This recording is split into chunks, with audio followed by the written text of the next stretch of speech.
Welcome back to episode 16 of the Block Runner podcast, where we stay up to date with crypto. As always, let's go over the topics we'll be discussing today. First, are we going to see an $8,000 Bitcoin again? Next, is greed the source of all Binance Launchpad tokens? Then we explain what MakerDAO is and how it works. And finally, we get into tokenizing real-world assets and what's the real value in gold. I hope you enjoy. Let's listen in.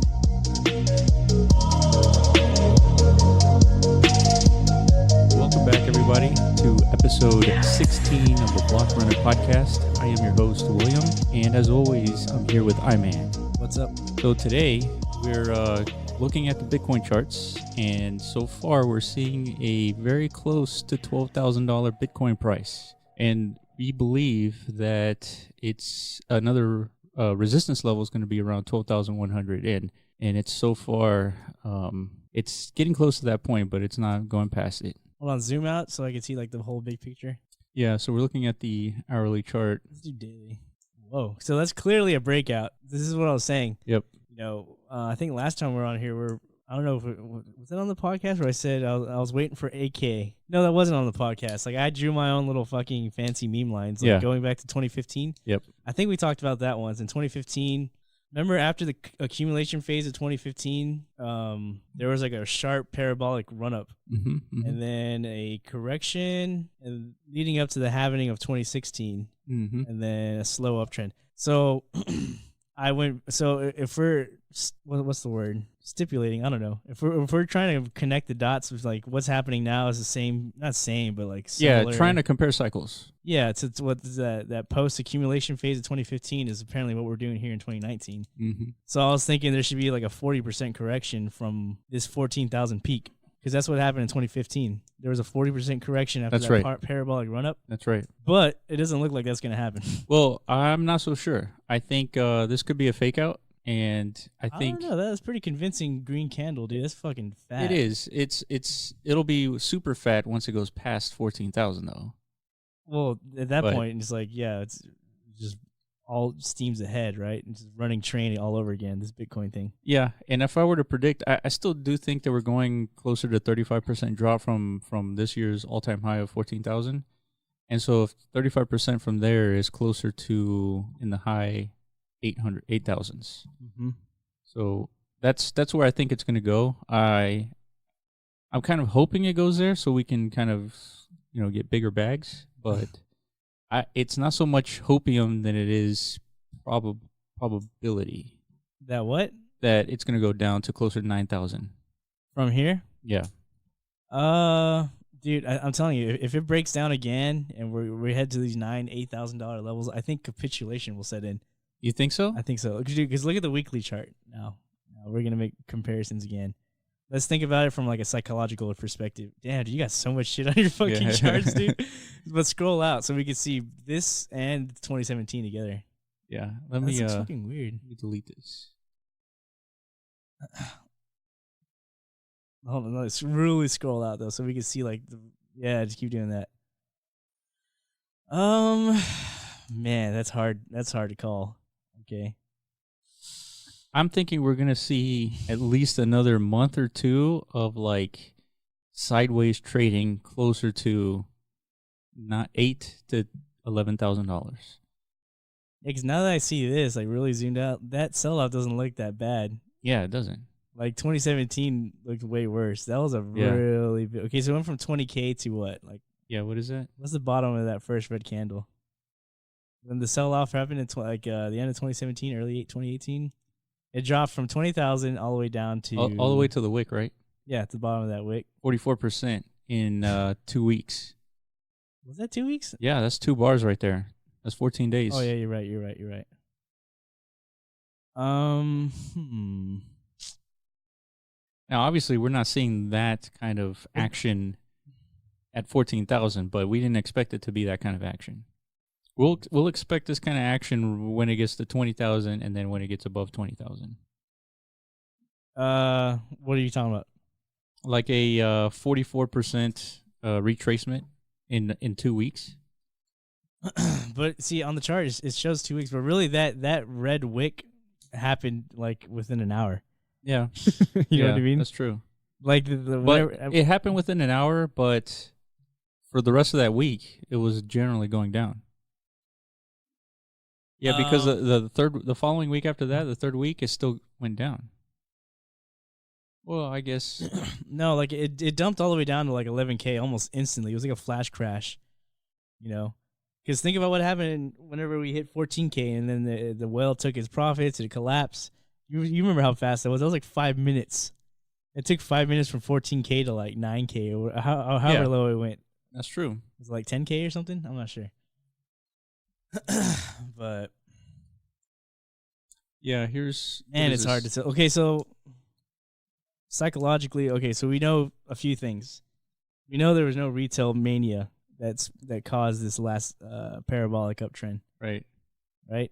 And then last time we were on here, we were talking about like these parabolic uptrends. They look like something that's unnatural, but if we're gonna reach that target that we've already agreed upon amongst ourselves, the 250,000 by 2021, this is like normal shit. Like these ups and downs, they're just gonna keep on happening. Yeah, the next 2 a years. 30% retracement is a good thing as long as it goes up from there. Yeah, exactly right. So that's what it's looking like right now. It looks like a nice, healthy 30% correction. Right. Everybody was screaming, like freaking out, like bloodbath this, bloodbath that, but I don't think it was really that bad. No, it wasn't. You know? No, so we're zooming in at the $20,000 price here, and it looks like it took 3, 4, 5 days for it to go all the way down to 11,000. What is this? This is at $20,000. Oh, okay. So it wasn't a flash crash like within the hour. It was more like a flash crash within the week. That's interesting. I'm trying to like have flashbacks to this moment. Yeah, day after day we thought, well, this is a healthy correction. It's going to go up from here. Yeah. And then like the dump just got more and more severe. Yeah, I guess. I don't know. I'm just because I'm remembering like the sell activity was through the roof in 2017. Well, yeah, and think about this. It goes down 47% within 5 days. And then the next day, a couple of days later, it goes back up to 15,000. I mean, if anything reaches 50% losses within 5 days, that's a sell trigger. Yeah, exactly, right? Because, I mean, it's easy to say now. Nobody at the time really knew like that was the signal for like the bear market ahead. Yeah, like agreed. A year and a half, like just straight terrible market, right? Yeah. But that was it. That sell off right there, those were like the whales checking out. Yeah. You know, the biggest of whales like taking profits from that 2017 mega run up from 1,000 to 20,000, right? They're out. Yep. And it sparked the beginning of the bear cycle. And the thing to note here is that you don't have a lot of time to react, right? You have 5 days to actually pull the trigger and sell your bag. But like again, that's right after like a months of euphoria, right? Everybody's used to the idea that Bitcoin is just on its way up. Yeah, I mean, look at this. There was a point where it went to almost $5,000, and then it goes down to 3,000. Yeah, that was Bitcoin Cash. Yeah, that's why that happened. What happened there with Bitcoin Cash? You don't remember? Just it was like the flippening type thing. Like miners were threatening to switch it over to Bitcoin Cash, and it was supposed to be like Bitcoin Cash is a true Bitcoin. It was the Civil War, and that big green candle was Mike Novogratz. Yeah, that's right. Friends. But yeah, since that point, it was just on like a nonstop bullish run, right? So that's what I'm worried about right now. How many months is that? That's like 3 months. September to December. That's like 3 months. What's been happening the last 3 months? Bitcoin's just done nothing but go up, right? Yeah. So was that sell-off we saw last week from 14K to 9K, was that the start of another bear cycle? No, that's not true. I disagree with that kind of prediction because this is 6 months after the halvening. So you're 100% on this halvening. Yeah. You don't think there's any chance? This is clockwork, dude. Yeah, you don't think there's any chance like that can fail? No, absolutely not. You don't think so? Hell no. It's economics, especially for the miners. Think about it. If you're mining half as many Bitcoins as you were yesterday, the price has to go up. But I think what's different this time around is the psychology. The market is more educated and informed of what these happening. So what you're saying is the price is already adjusted to that. Yeah, I think so. I don't think so at all. I think that's partly of what started, because we've talked about this. Like, what caused Bitcoin to go from 3K to 14K in 3 months? And then part of it was the awareness of this happening is incoming. Yeah. You know, and then there's... But not only that, it's if you go back and look at the previous cycle, that's around this time was the accumulation cycle. I agree. I mean, it was exactly like clockwork. Now, the only difference is... It took off, though. It took off sooner than expected. It took off sooner than expected. Because of this awareness, like we said. But in the previous cycle, so we can expect the next time it goes to an all-time high, like $20,000, let's say this time is $100,000. If $20,000 happened in December of 2017, $100,000 happens maybe October of 2021, not December. Yeah, it's true. That's what we're dealing with here. Is people that are too smart. They're like, okay, I'm going to get out in October, not in December, when everybody else is going to get out. Everyone's expecting like a history repeat, like the December crash. Yeah. You know, everyone's getting ready for tax return season and shit. You're taking their profits. Yeah. That's what everybody said. He's like, that's not true. I mean, if you take your profits before December 31st, you have to pay taxes on that. Yeah. So you want to take the profits January 1st, so you have a year to pay taxes on that. Yeah. Isn't that what happened? Bitcoin crashed in December. Okay. Yeah. December. Well, see, but that has no bearing on the price, on when to sell, because people are selling way before that. But you know, people will speculate that though. They'll think, you know. Oh yeah, but the United States, it's a big market, but it's not a worldwide market. It's true. We're not the only ones involved in this. Yeah. A lot of more people are from Asia, I think. Yeah. Yeah. Right? No, like Korea, China, all those countries. Absolutely. So I don't know. Like, this is just how I am, man. I like to play devil's advocate, be a little pessimistic, right? Like, yeah. Like, it's still just mind blowing to me that if we're right, if our projections are correct, we're gonna see that bull market peak end of 2021 or beginning of 2022, whatever, and we're sitting around 250,000 Bitcoin. Then this is just normal shit. So when the fuck are alts ever gonna have a chance to come out then? Like, if this is like a normal pace. Okay, let me ask you a question. When did the alts burst in 2017? Burst? Like when all of them bursted together? Yeah, it was after Bitcoin popped. Exactly. So, but you said if you'd put in $100 in Ethereum in 2015, you would have roughly $20,000. Something like that. So that doesn't mean just because alts pop after Bitcoin like goes down, that doesn't mean you shouldn't be investing in altcoin. Yeah, because you know, the value of these altcoins will still go up as Bitcoin goes up. For sure. Just because of the peg to Bitcoin. Yeah, absolutely. But we're seeing some coins, there's some outliers out there that have like these monumental run-ups. Yeah, 20%, 20 to 30%, which is huge. No, like all these Binance tokens, they all go up like 300%, 400%, 500%, 600%, and there's one launching tonight. That's right. But I mean, have you looked anybody into listening to this doesn't matter. It's gonna be too late. Yeah, it's called. I already forgot. No, not Enron. Elrond. Elrond. Elrond. Yeah. It's called Elrond. What the fuck? To me, it's just, I don't know. I haven't literally looked into it, but the thing that interests me is it's a Binance Launchpad token. I blogged about this. And again, without knowing, Binance set up another trading competition for the launch of this token. Yep. Last time this happened was Harmony. Well, you know why they're doing that trading competition, right?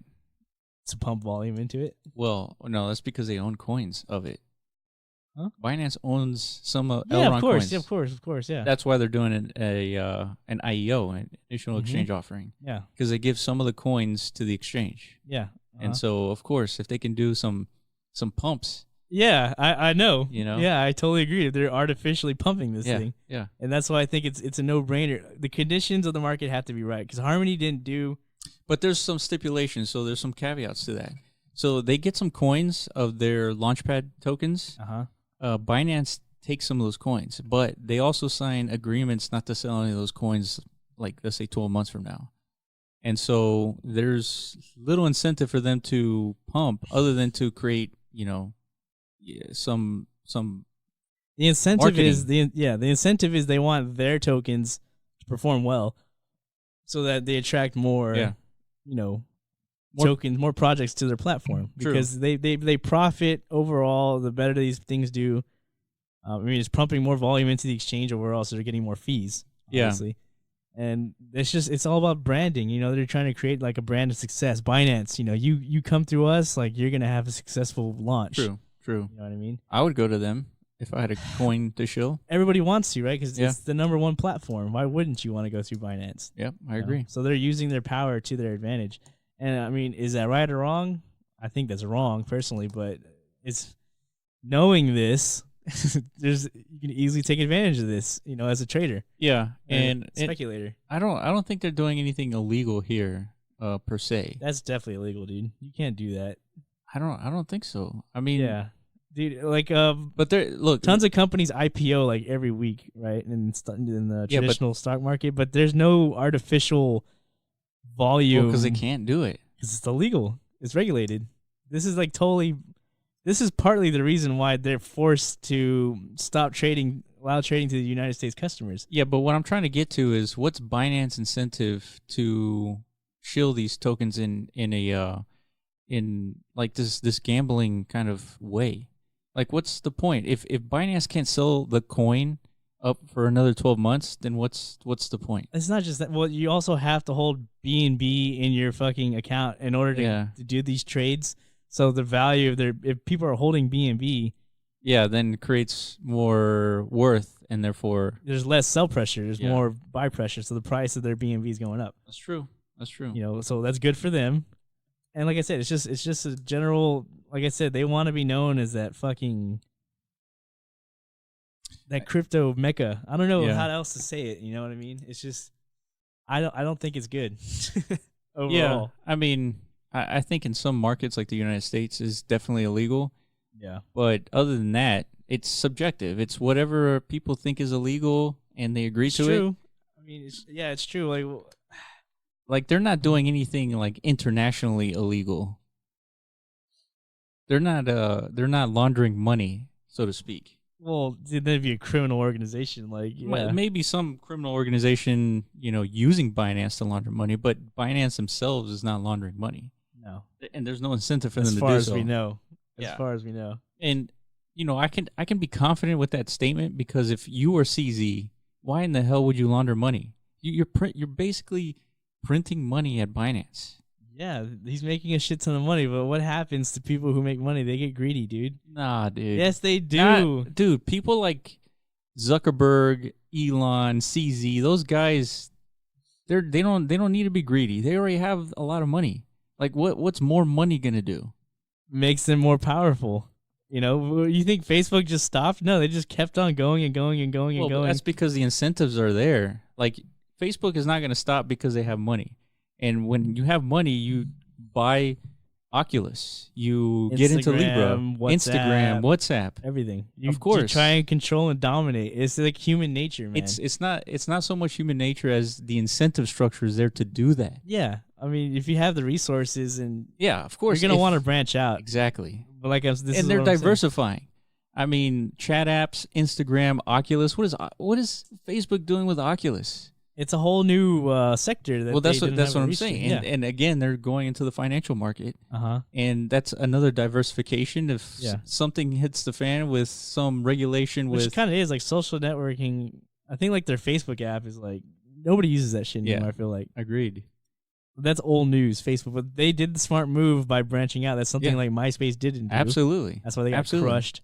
Or something like, I don't know, fucking Blockbuster didn't do. They could have branched out and had their own Blockbuster online, right? I think Netflix didn't. They offered something to them, like a partnership $40 million or something. Yeah.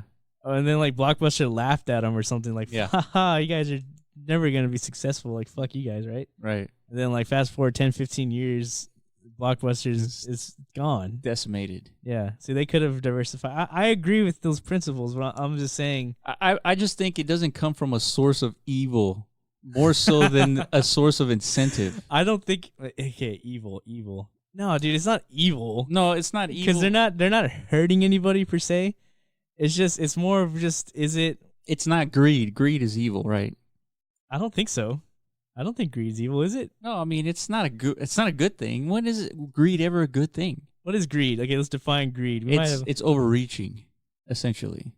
Yeah, it's like It's like winning the lottery, let's say $10 million, and being sad that it's not $100 million. let's look up the definition of greed just for some reason. Yeah. Like this is like I feel like it's something we're all guilty of, being greedy. You know? Well, Definitely in the crypto there is market. a human component to greed, right? There's like a Yeah, it's selfish. Okay, intense and selfish desire for something, especially wealth, power, or food. intense and selfish desire. Okay, is that evil? If anything, that's When is in this a way ever good? Well, it's good in in a biological perspective. It's good to be greedy, right? Well, because you There's survive and the others die. Yeah, if you ever read that Survival. Richard Dawkins book, The Selfish Gene, that's kind of like how our genetics are programmed to be greedy, right? Yeah. That's how you survive, essentially. Yeah. When there's scarcity, you be greedy. But there is no scarcity. It's more like in today's world, if you're greedy, you're just greedy for the sake of abundance. Like you want more power, you want to accumulate more wealth, you want to have. Yeah, but you understand what I'm saying. It's like, although that is a component that does exist. Yeah, but you originally said this, like, why would CZ be greedy, essentially? Yeah. Because he's already making $1 billion a year through Binance. Right. So that's what you think. You're like, why? What yeah, are like his what's incentives? the incentive to be more greedy? Like to do, let me restate that. What's the incentive to do illegal things to get more money? Well, it's not necessarily illegal, but like it's a gray area right now in the crypto market. Which, if you were CZ, you would take advantage of the gray area. Everybody does. That's part of the game that we're playing. It's true. It's the Wild West. It's like when we launched this Decentralized game. Maybe people get so addicted that they spend $10,000 jumping in the game. Like, and so like that's not our problem. So maybe we should make some gambling games then. Well, see now it's less of a gray area there. That's the thing. Because it's Decentraland though. There's no regulation imposed on Decentraland. Yeah, but we're still on planet Earth. We're still in the United. But no. Decentraland is not a United States entity. Well, technically no, but I don't know how that would work. Why not, dude? It's just incorporate like in the Caymans or something, and then all of a sudden you're fine. You know? Yeah. Right? But I think if you're operating, you have to have at least one server in the Cayman Islands in order to actually be headquartered in the Cayman Islands. What's so bad about that? We can do that. If you make some really highly addictive gambling games on Decentraland, it's a gray area, right? So CZ did it. He took advantage of the unregulated space, right? Why can't we? No, I mean, yeah, if it's within the rules of the game, like legal rules, and yeah, I guess we could do that. Yeah, but you just a little. I'm hesitant only because I just don't know the legalities to everything. I agree. That's if we had a partner that was in a law firm, then that'd be different. But then again, we have to depend on this guy to guide our moves. And it might not be worth the fucking hassle. It might not be. Yeah. Like you'll probably make more money if you develop some type of gambling incentive for people to play your game. Yeah. Obviously, because the whole idea of gambling is it's addictive. Yeah, that's right. So you're gonna make more money in the long run, but you're doing harm. There's ethics involved, right? You're doing harm as far as like you literally ruin lives. True. For people who get like hooked on your addictive. I mean, but the video game companies, they're putting out these fucking what are they called? These like loot boxes and shit, loot crates in their games. Yeah. There's kids out there like spending all their money, their parents' money and shit. They're getting legit gambling addictions, and do they give a fuck? Hell no. Yeah, there was a gaming company, I think it was Epic Games or one of those that did Fortnite. Yeah. And they went to, I think, like a hearing, like a Congress hearing. Yeah. And one of the congressmen said that some kid spent $75,000 on like on gear on Fortnite or something like that. Yeah. Why? Because I'm not exactly sure if this is how Fortnite works, but a lot of other games, it's like there's gear that you want, right? Yeah. Because it's very rare. Yeah. But in order to get it, you have to spend $5 for a box that's like a mystery box, and you can get trash, or if you're lucky, you can get this awesome gear that you're like dreaming about. So it incentivizes you to just keep on buying and buying and buying and buying instead of it being like, here's this awesome piece of gear. It's $19.99. Yeah. Which I think Fortnite does that. I'm not sure. That is gambling. course, and a lot of games do this. Yeah, they do. But they're getting pushback now. Now they are. Well, I think they ruled in favor of the gaming corporate. I'm not sure. Yeah, we'll have to look into it, but it is a form of gambling. It's like CS:GO Lotto. But again, you gotta think of the ethics. But I don't think big corporations like they don't have any ethics. Someone like CZ, I don't think has ethics. Well, yeah, I agree with that. There's no incentive to be ethical. No, because ethical, you lose money when you're ethical, right? Exactly. That's the problem with capitalism. And then you're competing. You're competing with companies that are not ethical. Yeah. So that's the general problem. Like capitalism's great. Mm-hmm. Nobody can argue that, except for like these socialists these days. Like they argue that we need to get rid of it, but they don't understand. Well, there's reasons behind it. While they tweet this out on their $10,000 awesome state-of-the-art smartphone, you know what I mean? That the reason why we have all this great shit is because of capitalism. But there's a side effect. Yeah, our environment is getting fucked. Yep. You know, that's the price you pay. Our minds are getting fucked. Yeah. You know, because of the capitalistic nature. Whenever you create a social networking company, your goal is to get people as hooked as possible. Yeah. You know what I mean? Yeah, that's literally incentive. The goal. Like they're literally all sitting in a room. They're all like, there's like a white chalkboard on the fucking wall. How do we get our users more addicted to our fucking platform? You know what I mean? Yep. They spend all day thinking about that. So where's the ethics, Willis? Yeah. No, and I agree. So that company renamed the loot boxes that we were just talking about into surprise mechanics. What? That's the name of it? That's what they call it, of course, to make it seem less predatory. Surprise mechanics. Yeah. It's not a bad move. No, it's surprise not. Mechanics. But it's obviously like a loot. Yeah, I know. It's a gambling mechanic. Surprise mechanics. Surprise mechanic. Imagine you're at a slot machine. Yeah. And those are called surprise mechanics. Surprise mechanic machines. Yeah. Instead of like, what are they called? Slot machines. I don't know. But everybody knows, like when you put the quarter in, you pull a lever. It's all luck. It's random. Yeah. You know. Same thing with these boxes. You put $5 in, you get the box. It's random. And the thing is, they control the randomness, right? I wonder if they do. Yeah, they have to. Right? They program all this shit. Yeah. They don't want to. I don't know what they want. You know, I'm not part of the companies, but I know it's rampant. It's fucked. There's a whole generation of kids who are like hooked on this stuff, dude. For me, it was a hassle to get my parents to pay $15 a month to play WoW. Mm-hmm. Yeah. I can't imagine like these kids. Well, I think they have the credit card already loaded into the application, and then they just like it's hit true, by the button. Dude. My freaking little nephew did that for a while. Like you know, it's my Xbox, right? Yeah. So I had my payment information already programmed to it. Yeah. And for the longest time, you just buy all the games you want because they make it so freaking easy. Yeah. Just like buy, and then there's a game called Roblox. Like they sell, you know, like clothes. It's like NFTs, but like the company owns it, but not a real NFT. Yeah.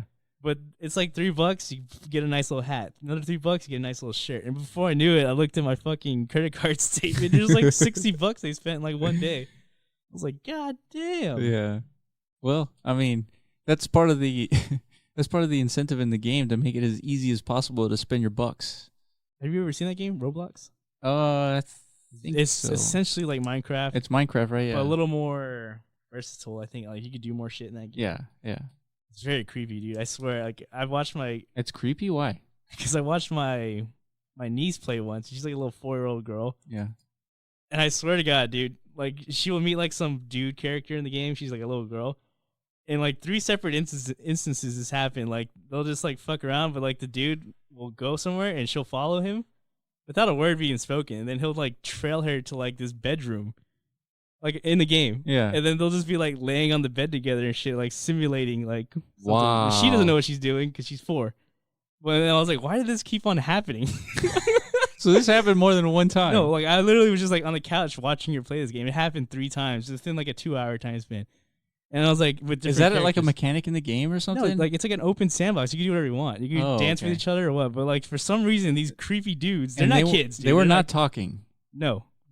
But there's been cases like they find out like a lot of these people who play this game are like 50-year-old men. You know what I mean? They're preying on kids. Wow. I wouldn't be surprised if a lot of dudes they do this like meet like little children and then maybe they'll say something in game and like, hey, it's like we had fun together, didn't we? It's like we should exchange Facebooks. So, you know, maybe I don't know. Yeah. I don't know how all these kids get Facebooks these days. But yeah.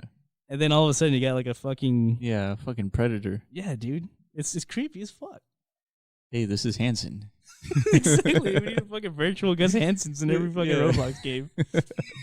It That was is so creepy, weird. dude. It happened 3 times, man, and like they were predators. They lured her into the bedroom. Oh God, that's scary, dude. It's not like, and it's like a little box character, right? But Yeah. but the principal is the weird part. It's like, well, I'm sure they're assuming that they're taking a kid into the bedroom. I mean, who else is playing Roblox?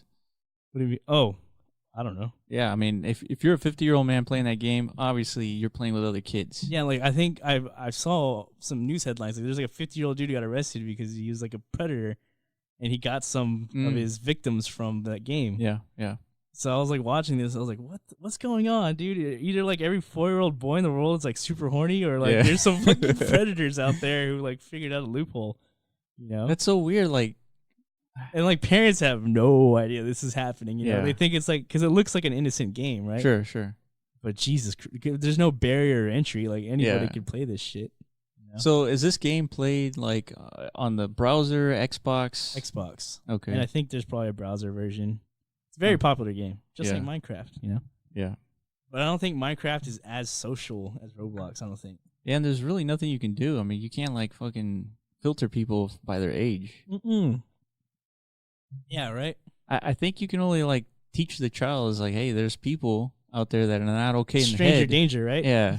But it's a lot harder to police in the virtual world, right? And she's surrounded by other little Roblox people. Yeah, but the point would be for her to like start to realize it herself. Yeah. You know, but she's 4 years old, so. Well, now she's 6, but like, I saw that like a couple years ago, and it never. I've always thought of it, dude, this is so fucking. Yeah, that's crazy, dude. Yeah, but it doesn't surprise me. I mean, it seems like a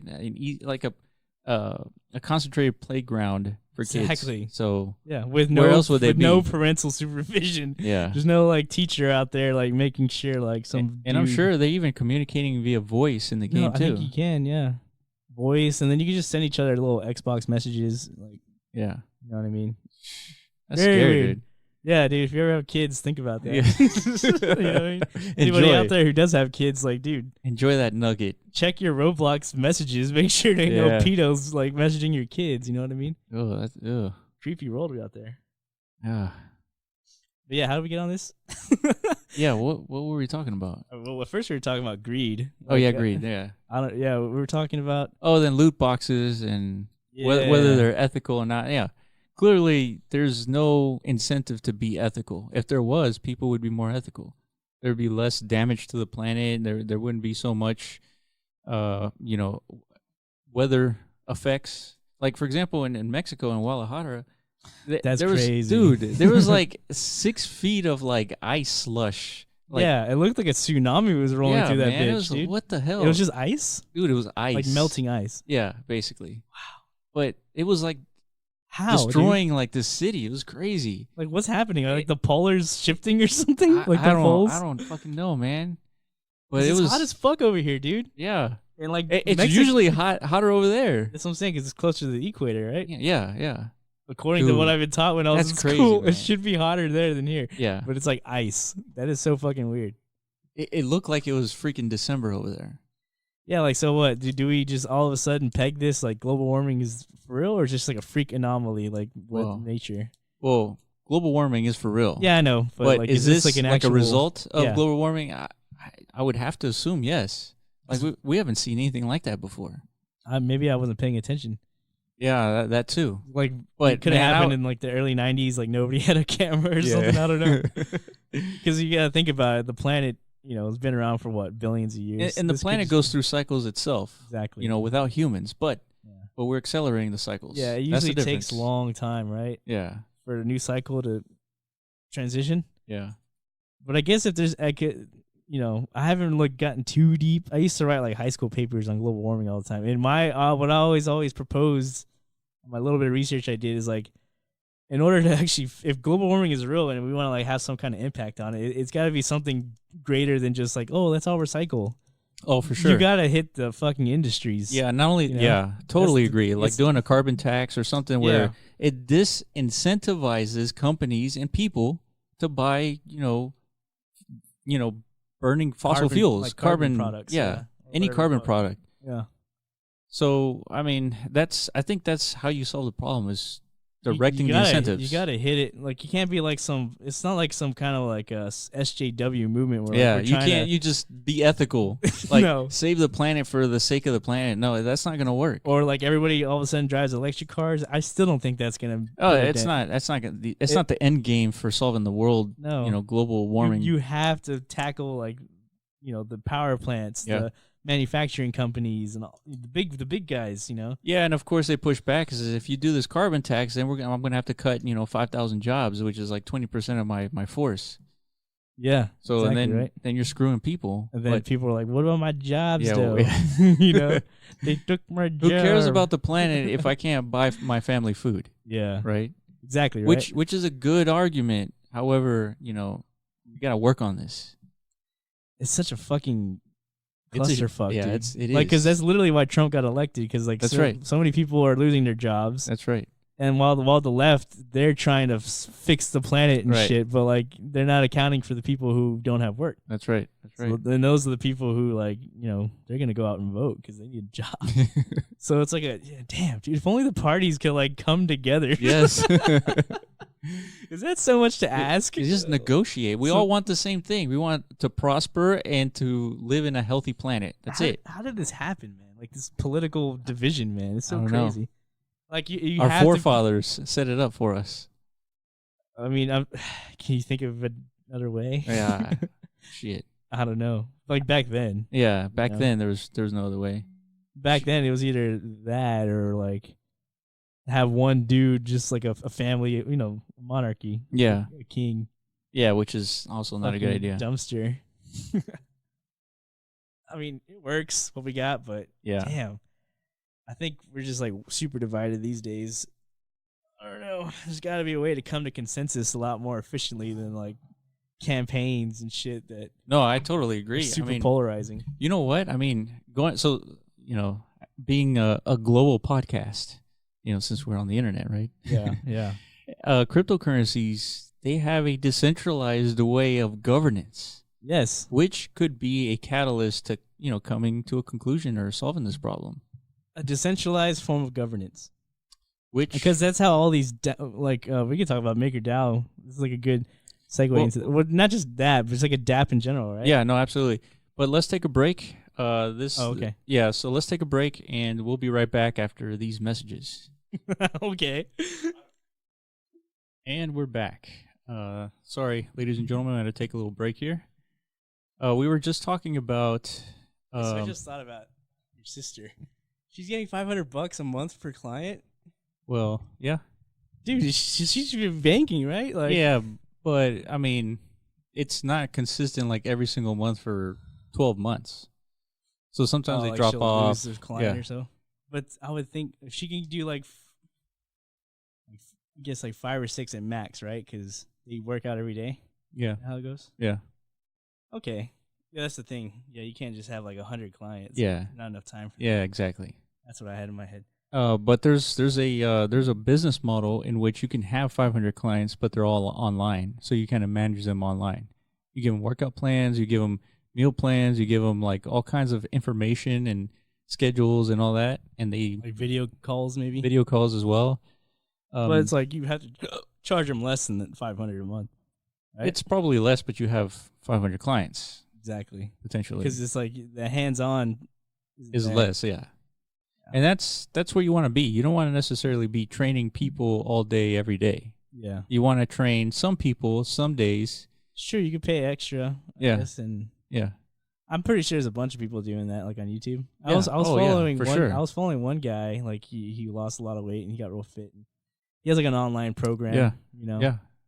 That's the way to go because usually you have to do a lot of research in order to train properly and nutrition properly. Yeah. And sometimes people don't want to do that kind of research, so they just pay somebody to just tell them what to do. Yeah. And their job is just to follow it, and that's it. So it's a little bit easier job, but obviously you just have to do the work. Yeah. And like I said, it's hard to do it on your own. Like Yeah. usually people are out of shape. They have like discipline issues or like motivation issues. Right. You know, so it's good to have that person physically there, right? Because you don't want to be like a lazy bitch in front of them. No, for sure, for sure. You know what Yeah, I mean? and part of the reason of like getting like a pre-workout supplement is because you're spending money so you can prepare yourself to go to the gym. So it gives you a higher incentive to go to the gym. True. Otherwise, you're just wasting the money. Dude, I'm so bad at that. Like, I start so many things. Like, at one point, I wanted to be a fucking music producer. Yeah. Just randomly, because I was like, damn, I need to do something with my life. So I bought like one of these. It's not really a mixer, but it's like a MIDI keyboard with like some mixers on it and stuff. Sure. It cost like $600. I bought the Fruity Loop software, another $300. Yeah. And I didn't even make one song. Recently, like I wanted to learn how to trade on Amazon. Yeah. You know. Oh yeah. I bought all the fucking software and all the whatever the fuck's about $1,000. Yeah. Haven't made one product. I'm really bad at it. I guess my problem is discipline, right? It's like the old saying, it's like when your kid asks you for like a motorcycle. Yeah. Right? Yeah. You say, all right, you tell me exactly everything that goes into maintaining a motorcycle. Tell me like all the details necessary for you to maintain a motorcycle and I'll get it. If they don't do that work, they don't get a motorcycle. Yeah. Right? So they need to, show some desire, like real like interest. Not just like some surface level like spur interest. of the moment like fad, right? Yeah. Like it's not gonna last. So how does that relate to you? Instead of buying like all this stuff, equipment, software, like just do it with what you have, right? There's free software, even if it's downloading like an app on your phone that makes beats. Yeah. Like start with that. Yeah. And then, start investing in it. Yeah. It's so crazy when I think like Rick, my brother. Yeah. He was doing that shit like late 90s, early 2000s or something, like making beats. Yeah. You know what I'm saying? Before like that was a thing, right, I think. Like he was making like techno beats when it was still like underground European shit. Like I don't know how the fuck you heard about that kind of music. Yeah. Nobody around like heard about that kind of stuff, but he did. And he was making beats and he was actually getting decent at it. And I was like, man, I always tell him, dude, if he would have just kept doing that, by now he'd probably be like a producer, like DJ Tiesto, some monster guy. He's like super rich, super awesome. But it's all about that discipline, man. He was early, is what I'm saying. That was his Bitcoin moment. Yeah. You know what I mean? Yeah. He was early on that trend, or that movement, that electronic music sphere. You gotta have that discipline. If you don't have that discipline, you're not gonna persist through it, and then figuring out how to monetize it. That's the other trouble. At the time, he probably didn't see much prospect out of it because the music was all like hip hop and pop. I mean, you still make a name for yourself. Put those tracks online. Yeah. Let people use it for free. Just get some attribution back, and then I think make a name for yourself. What really distracted him was girls. Yeah. He just lost all motivation once he figured out. I was like, dude. Yeah. It's like pussies out there. This is way more interesting than music. Fuck this. So I think that's a motivation killer for a lot of men. Yeah, that gets all of us. Yeah, dude. Fucking but fuck it. We're on our Bitcoin train. So I'll learn from his mistake. I can't jump off this rocket at any point, dude. Just keep on holding. Yeah, this boat is moving slowly, and we can still catch it and ride the waves. Hell yeah. So we were just talking about Tezos and MakerDAO. How are they related to each other? Are they related to each other? Tezos, okay, I heard about Tezos in 2017 again. Like whenever I was looking for like that next big thing in the market, I found the blockchain 3.0 space, the Cardanos, the EOSs, the... So let's talk about that. Blockchain Tezos. 1.0, 2.0, and 3.0. Yeah, blockchain 1.0 is Bitcoin. Right. It's like the very... Bitcoin, Litecoin, like the basic currency tokens. Yeah. And then blockchain 2.0 is essentially any platform that's making smart contracts. Exactly. Which is Ethereum, pretty much. Ethereum and... what's it called? Well, it's really like a proof of work smart contract platform. Because what made the blockchain 3.0 is proof of stake. Oh, you know what I mean? Like that was the new thing. Because the problems with blockchain 2.0, it had this breakthrough with smart contracts, but it wasn't scalable. So then all of a sudden, these new ideas came out of how to make the platform scalable. Sure. Which was proof of stake models, usually delegated proof of stake, some type of governance built into the chain. Yep. That was blockchain 3.0. So I started looking at all of them. There's like 3 or 4 of them on the upcoming. They're all white papers at the time, but still. They sounded promising, and then EOS most of all because it had Dan Larimer, the guy who actually has a track record of building something. You know? So Dan Larimer has built BitShares, Steam, and now EOS. And then I guess Voice, is the next one. Yeah. But yeah, so Tezos is just grouped in with that, I think. So Tezos is a competitor to Ethereum, EOS. Well, more so EOS and Cardano. Like again, oh really? Oh, that's they're right. all Because trying to kill proof Ethereum. of stake. Yeah, they're all trying to kill Ethereum. You know, I think Ethereum has so much, let's say momentum that it's network effect, all that. Like it's going to be hard, especially when they transition to proof of stake, which is coming up pretty soon, like within the next 12 months. Yeah, that's what everybody's saying, right? Like scalability won't be as much of an issue. And then there's lots of these sidechain projects like Matic Network, and there's Radiant Network, and then Loom, I think, is one. And eventually Plasma, all kinds of stuff in the workings. But like when I heard of all that stuff, like when I was on my EOS train, like I didn't really. I always thought, I just didn't know how much shit is actually going down on Ethereum. You know what I mean? Yeah, it's hard to know. Just recently, because I'm looking at everything now. Yeah. Back then, I was only looking at the platforms because I was trying to pick what was the best one out of all of them. Yep. But then, that network effect is real, dude, because there's so many projects being actually built on Ethereum. I don't think you can say the same thing about the rest of them. Well, I don't know, man. I just saw an article on Tron where there's 500 dApps on Tron. Like, how does that? How does everybody take a shit on Tron, but they got 500 come on, dApps? Man. I don't know how many times I got to bring up this fucking, just tell you, man, we need to get Chico Crypto on here to school you on fucking Tron's, scammers, dude, straight scammers. Like Justin Sun and all. Dude, you can easily fake dApps and stuff. It's you could, but they have a lot of blocktivity, right? You could probably fake that too with bots and stuff. Well, you could. I wouldn't put that behind a guy who fucking plagiarized half of his white paper. Yeah. That's definitely a guy who has greed in his mind. Like he's not looking to do something innovative or he's looking to this is what if you're Chinese or something, don't get offended by this, but this is what Chinese people do. Like the country of China, they steal intellectual property from the West, right? Everybody knows that. That was a topic in the debate. Was it? Yeah, how China steals IP. That's what they do. Yeah. Right? I mean, that might be offensive. I don't think so, but it's a fact. Yeah. If you're offended by the facts, do something to change that. I guess. It's because there's nothing anyone can do about it. That's why they do it. Because they're communists, right? What they do is Americans will innovate, so they'll come up with this new awesome, a Facebook, a Google, a Netflix. And then the Chinese will come up with their exact, a replica of that business. It's like Iron Gym. You've seen that? What's that? The Iron Gym, you kind of hook up to the wall. To the door frame. You do pull-ups. Yeah. And so there's 20 different copies of that. Yeah. Cheaper versions, all that. But China takes it to the next level because they ban, Amazon can't operate in China. Netflix can't operate in China. Facebook, Google. Yeah. They have their own Chinese versions of that. And then because they have so many people in China, right? Yeah. They have booming businesses because they serve their own people with stolen goods, basically, from us. Intellectual goods. So the same thing's happening in blockchain with Tron. He's just stealing Dan Larimer's delegated proof of stake protocol, slapping a cool logo on it. Ooh, we're that Tron. makes sense. Yeah. Come on, man. I've given you so much evidence of this. That's true. I don't trust the man. He's not even a man, dude. He's a little fucking kid. He's my age, but you know what? dude. He's having lunch with Warren Buffett. Is that confirmed? Oh, yeah, that's confirmed. And he's taking Charlie Lee with him, too.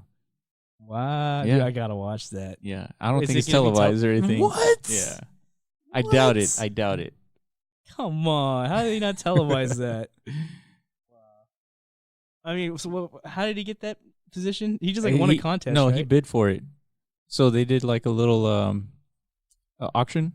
And so he outbid everybody. I think it was $10 million or something. See, that doesn't mean anything. It just means he was willing to spend more money than anybody else to have lunch with Warren Buffett. Yeah. Doesn't give him any kind of clout. No, absolutely not. But in his mind, he thinks it will. Well, yeah. That's why he did it. Yeah. He's going to be like, look at me. I'm here with the third, fourth richest man in the world. That must be important, right? Yeah. But, God damn it. Dude. Well, he's not going to convince Warren Buffett of anything. No, dude, he hates Bitcoin. Yeah. Him and Charlie Munger. Yeah. And, not Bill Gates, but they're best bros. But I think Bill Gates is He's like neutral to it, I think. He's neutral. He thinks there's value in it. I've seen an interview with Bill Gates. He's talking positive things. Yeah, I mean, he's a tech guy. He understands it, right? But sure. I think he feels like there's probably like some pressure for him to kind of like not endorse it all the way just because shareholder, you know? Possible. Microsoft. You can't just be like, yeah, Bitcoin, you know. I don't know. Maybe that's not Elon Musk would. He does. Well, even Jack Dorsey does. Yeah. Twitter. That's true. I don't know. Yeah, dude. Fuck. Yeah, I mean. Why did we talk about Tron again? Governance. Oh, yeah, we were talking about like the blockchain 3.0 and stuff. Like, okay, so Tron is essentially plagiarism, a plagiarized blockchain. There's that, and then he's had multiple instances where like he'll claim things that aren't true, like these fake partnerships and stuff, like. And then you bring up that he's got 500 dApps and tons of blocktivity info, like, okay, because like, yeah, you know. Yeah, I mean, the thing is, when a blockchain has a lot of dApps, that's generally a good thing. Yeah. But as long as they're real. So if in the case of Tron, if it's not real, then you know you're losing that value, right? And in the case of Tron, I think like recently their CTO straight ditched, like left the company or whatever, because he, in his own words, it's become too centralized. Because the problem with delegated proof of stake is it's very liable. All you need is money to take control of that network, you know. And which is, I mean, not the easiest thing to be had. I mean, but you need money, but you're staking that money that you need. You're saying you're getting rewarded though. You're getting rewarded, but you're also risking it. Yeah. So I mean, it's a trade-off. Yeah. So it's like Libra. You're using the same model. Yeah. It's a blockchain, but it's like a permission blockchain. Right. Which pretty much makes it private, right? Like we can't all run a node. Exactly. Yeah. So but you have to be one of the 100. Yeah. You gotta stake $10 million. So, but Libra token, it's not like EOS. Like if you own EOS tokens, you can participate in the governance and this voting of. No, it's not. It's the static 100. They'll probably never change. Yeah. So yeah, it's nothing like EOS in that sense. It's centralized in this. Yeah. Well, it's centralized governance model. Centralized governance from a group of 100. Yeah, like it's decentralized, I guess, because it's like 100 Facebook chose, you know. Well, yeah, they go through a process of like being accepted, filtered, being accepted in, and not only that, if they truly want to be decentralized, they have to use companies outside of the United States. That would be nice. I mean, that would be a good start. If Facebook is truly like global, then. But I don't think they're trying to be decentralized is the thing. Well, no. I mean, there's no incentive to be decentralized. Exactly. They want to have control of the power. But then again, if you're part of the 100, you're always making money off of Libra transactions. Yeah. So, that's the incentive to be part of the 100. I guess. Now, if Facebook can't. See, it's hard to be decentralized. That's the thing. It's like really hard. Yeah, of course. You got to do what Bitcoin or Ethereum did, you know. It takes years. Yeah, it takes years. You know, you can't just launch. Like again, that's Tron's issue. They just like launched and like, you know. That's what EOS's claim was, why they had a year-long ICO. That's probably the number one reason why everybody hates EOS, because from the outside it looks like a scam, right? It's like every other ICO model is like there's a date. Yeah. And then at this date, an ICO begins, and then you could just buy as much of our tokens as you want, and once we run out, it's over. Yeah. That was like the persistent model throughout all of 2017. But then there was this one project who said, we're going to have a year-long ICO, and every day we have like a static, like, I don't know, 0.5% or something every day coming out that you could buy. So from an outside perspective, it looks like, and it worked because they freaking harvested $4 billion. Like way more than any other project combined, like probably all the projects combined or something EOS grabbed. Yeah. But they claimed the reason they did this is to avoid these centralization issues with delegates, you know what I mean? Yeah. Like if you're a whale, and then you bought Tron, you bought 80% of Tron, you control 80% of the network. Yeah. You know what I mean? I don't see any problem with that. No. I don't. I don't see what people are complaining about. it just looks greedy, because they don't understand. Look, they were already going to sell that amount of tokens anyways, whether they sold it in one day or they sold it throughout the year. All they were trying to do is reduce the centrality of who's buying all those tokens. True.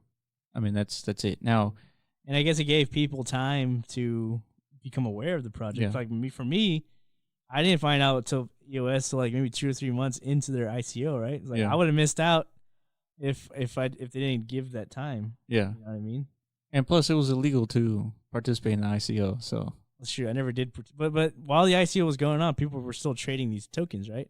On the market, on the open market. That's where I bought mine from. Oh, really? So they were like ICO tokens, but whenever the mainnet launched, that's whenever you had to stake them and then claim them on the new mainnet. So like your old ICO tokens, they became worthless. Oh, interesting. And then you had to claim EOS tokens, like the actual native token. But this was before it got to an exchange, right? What? EOS tokens. During the whole year-long ICO, it was on the exchange at the same time. So people were like trading ICO tokens. I don't think they were supposed to do that because they were like, I don't know, but they were still going up and down in value. Like it started out like at $1, I think, was the ICO price, and it shot up to $5 like immediately. And then it did like a 6-month like correction down to 50 cents, and that's where I started loading up on 50 cents. And then I think it hit as high as like fucking $18 or $15 before the mainnet. Damn. Pretty good, huh? Yeah. It's pretty good return before an actual working product was created. It's fucking nasty. Yeah. And again, it was Dan Lermer. So he had already launched 2 other projects that were successful enough. Yeah. And so his next one. Again, people use that as like, oh, look at him. He's a project hopper. Yeah. Like, look at him. He's no loyalty. He creates something and then just ditches it. But in my mind, is like, isn't that what Satoshi did? That's what a truly decentralized product is supposed to. Like, the founder should you just set it and forget it. You're just out. It's like, later, my dudes, now it's up to you guys to run this bitch. Yeah. That's the way it should be. That's right. So I guess I don't know if I have like an ultra understanding of how things are supposed to be, or just everybody's just, I don't know. Well, I think they're using legacy mentality to kind of think through these problems. You're right. And so that's what it is. To us, it makes sense. I mean, I don't see an issue with the way they handled their ICO. I don't see with issue Dan Lermer leaving the projects. Yeah. I mean, they're supposed to be decentralized. You can't depend on one person. That's the whole point. And like an Ethereum thing, everybody's just waiting for Vitalik to come up with the master solution, right? Well, yeah. Well, the thing with Ethereum, I mean, they have a lot of work left to do. Oh, fuck. And I think Vitalik actually likes doing what he's doing. Oh, of course. He's not like wanting to leave. No. And there's a huge network of developers on there now that are working together. Yeah. Like I said, they're coming up with things like Matic, which we really need to look into. Yeah. Because Matic is getting like real adoption. Like we've talked about Decentraland a lot on here. And Decentraland is using Matic. That's right. Because we've played around with Decentraland. I bought land, and the problem is it takes like 5 to 6 minutes to do anything on there. If you want to change the name on your land, you gotta wait 5-6 minutes. It's like for that transaction to clear. It's like, God damn, this sucks. But there's plans for that to change. Did you have to pay for that transaction?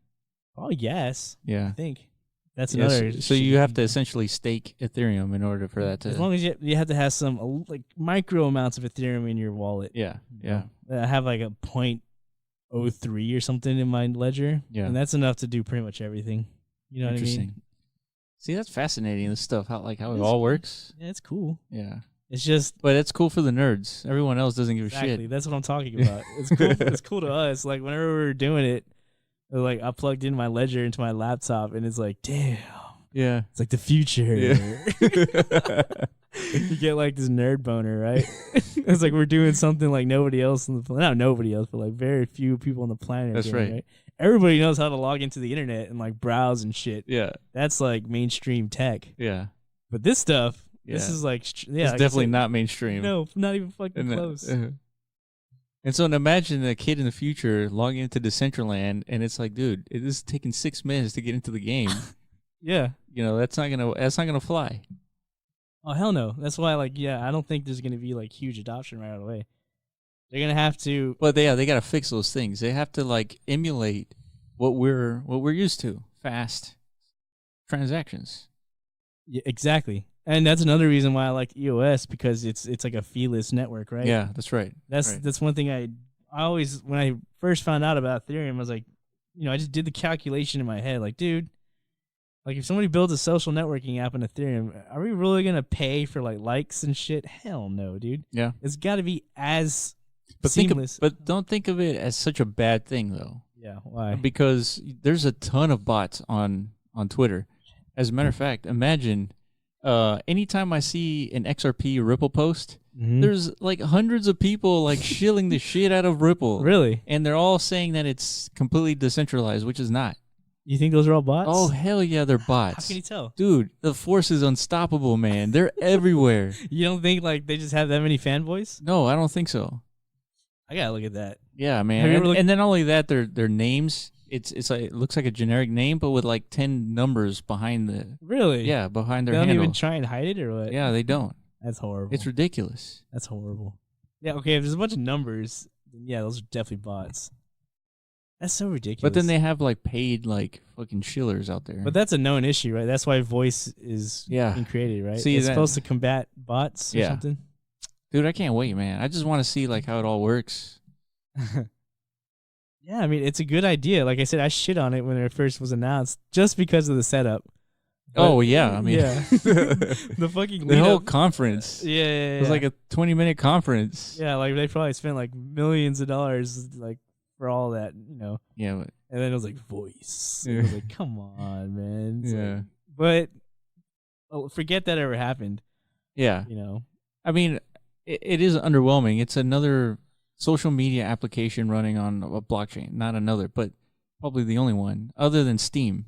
Yeah, but decentralized media is like a big thing, though. Yeah, it is. I think it's like a big need because, well, in today's day and age, in the political climate we're in today. Yeah, I mean, because if you have your media centralized, it's gonna get hacked. Your nudes leaked, your emails leak, and then you got problems. No, but those are the old problems. The new problems, I don't know. You're probably not as aware of it because you're not so into politics and stuff. Right. But like the left controls the media. When I say the left, like well, because they own progressive people. Yeah, like Silicon Valley is strongly left. Yeah. I'd probably say like 90% of. I'd probably go as far as say if you even trying to apply for a job, they'd probably ask you if you're like a Democrat or Republican. They'll probably just reject you if you're a Republican, right? Yeah.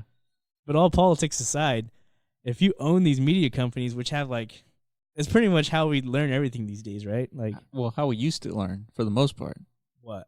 Well, these like CNN. No. I mean like Twitter. Oh, okay. Yeah. YouTube. Yeah. Everything that comes out of Silicon Valley is pretty much like everything that's on the internet. Pretty much. Yeah. Anything worth a damn, right? Yep. So it's like they control who has a platform on their platforms, and then there's been a lot of censorship, man. There's been a lot of examples of that on Twitter, on YouTube, on Facebook, whatever the fuck. Yeah, especially on Twitter with Alex Jones. Him. I mean, you can disagree with the guy. Like, if you don't like what he's saying, just fucking don't follow him. Don't follow him. Yeah. You can't just oust him. It's like oust like some fucking Nazi regime. That's fucked. Yeah. Like what happened to our constitutional right? I mean, then there's people who say the internet was not the government. I mean, there's no constitution involved with the internet. But yeah, I don't know, man. It is pretty crazy. But Alex Jones was saying crazy shit though. So what? What's so bad about that? What was he saying? He's been saying crazy shit since I heard about the guy. Like, true. He's always been. He's the guy who like talks about those Bilderberg meetings and stuff. Yeah. Which could be real. He says like Hillary Clinton's one of the members, and like every rich politician, they all get together and like have these meetings. Yeah, even if it's true, it's like, so what? They get together, have these meetings. They talk about controlling the whole planet. What are you gonna do? Yeah, right. It's like, okay, we're just we're done here. We're sheep, right? We're pawns. We can't do shit. Yeah, you just gotta play the game with the rules they set. That's essentially pretty much. It sucks, but I mean, a lot of losers, but there's some winners. Yeah. Yeah, it could be worse. Yeah, it could be worse. It could be like The Road, where everybody's like starving and. Yeah, dude, I just watched Book of Eli like yesterday. Oh yeah. Fuck. Hell yeah, dude. It could be like that. Yeah. It probably will be like that after the next war. Why the Book of Eli though? What do you mean? Why did you watch it? It was just on. Oh, okay. What do you mean? You don't like it? It's a good. No, it's good. It's good. You don't like the premise, though, do you? Yeah, I don't give a shit about the premise. Because the fucking it's like he's trying to save the Bible or something. Yeah. You're like, come on! Of all the books, the fucking Bible. Dude, they need to save the physics books. Nah, see, those are like dumpster. Nobody cared about those. There's no power in physics, right? It's power in Dude. Well, I guess you're right. If you want to control the people, then yeah. You need faith. But if you want to provide the internet to the people, you need physics. True. Very true. But yeah, I mean, I like EOS. Obviously, their governance model. How do they even do it? Is it between the 21 nodes that process all the transactions? They decide what happens to the network, right? Or do token holders of EOS, do they get a chance to vote? All the token holders do is select who's their delegates, essentially. Just like us, all we do as American citizens is vote in who our representatives. Right. Same exact thing for EOS. You know, if you own EOS, I'm not sure. I think it's like it doesn't matter how many tokens. No. I wonder if it's like the more tokens you have, the more votes you get. I think it might be per token. Yeah, because I remember seeing people like very angry. It's like it should be like 1 for 1, right? Like if you're one member of the EOS community, you should have like one vote, equal say. Yeah, you know what I mean. But I don't know. Yeah, I don't know. But essentially, yeah. So I think it is one. It doesn't matter how many tokens you have, essentially. No. Yeah. Okay. See, I'm not sure of that. But have you ever voted on anything on any of these platforms? Like how? I guess you have to download their wallet and like. Yeah, you have to stake. Yeah, stake some tokens and then they ask you questions or what? No, you just have to. You somehow like it's up to you. Just like again, as an American citizen, it's up to you to stay informed of politics, right? Mm-hmm. So you can make an informed decision on who you want to be your representative. But nobody does. Like when you go to the voting booth, you got like hundreds of people. Like who the fuck's gonna know like these people's backgrounds, right? Yeah. You just vote Republican. And it just like checks all the Republicans, right? That's how we vote in this country because it's literally impossible to like know everybody. Yeah. Who the fuck does that? So same thing with EOS. There's like hundreds of block producer candidates, right?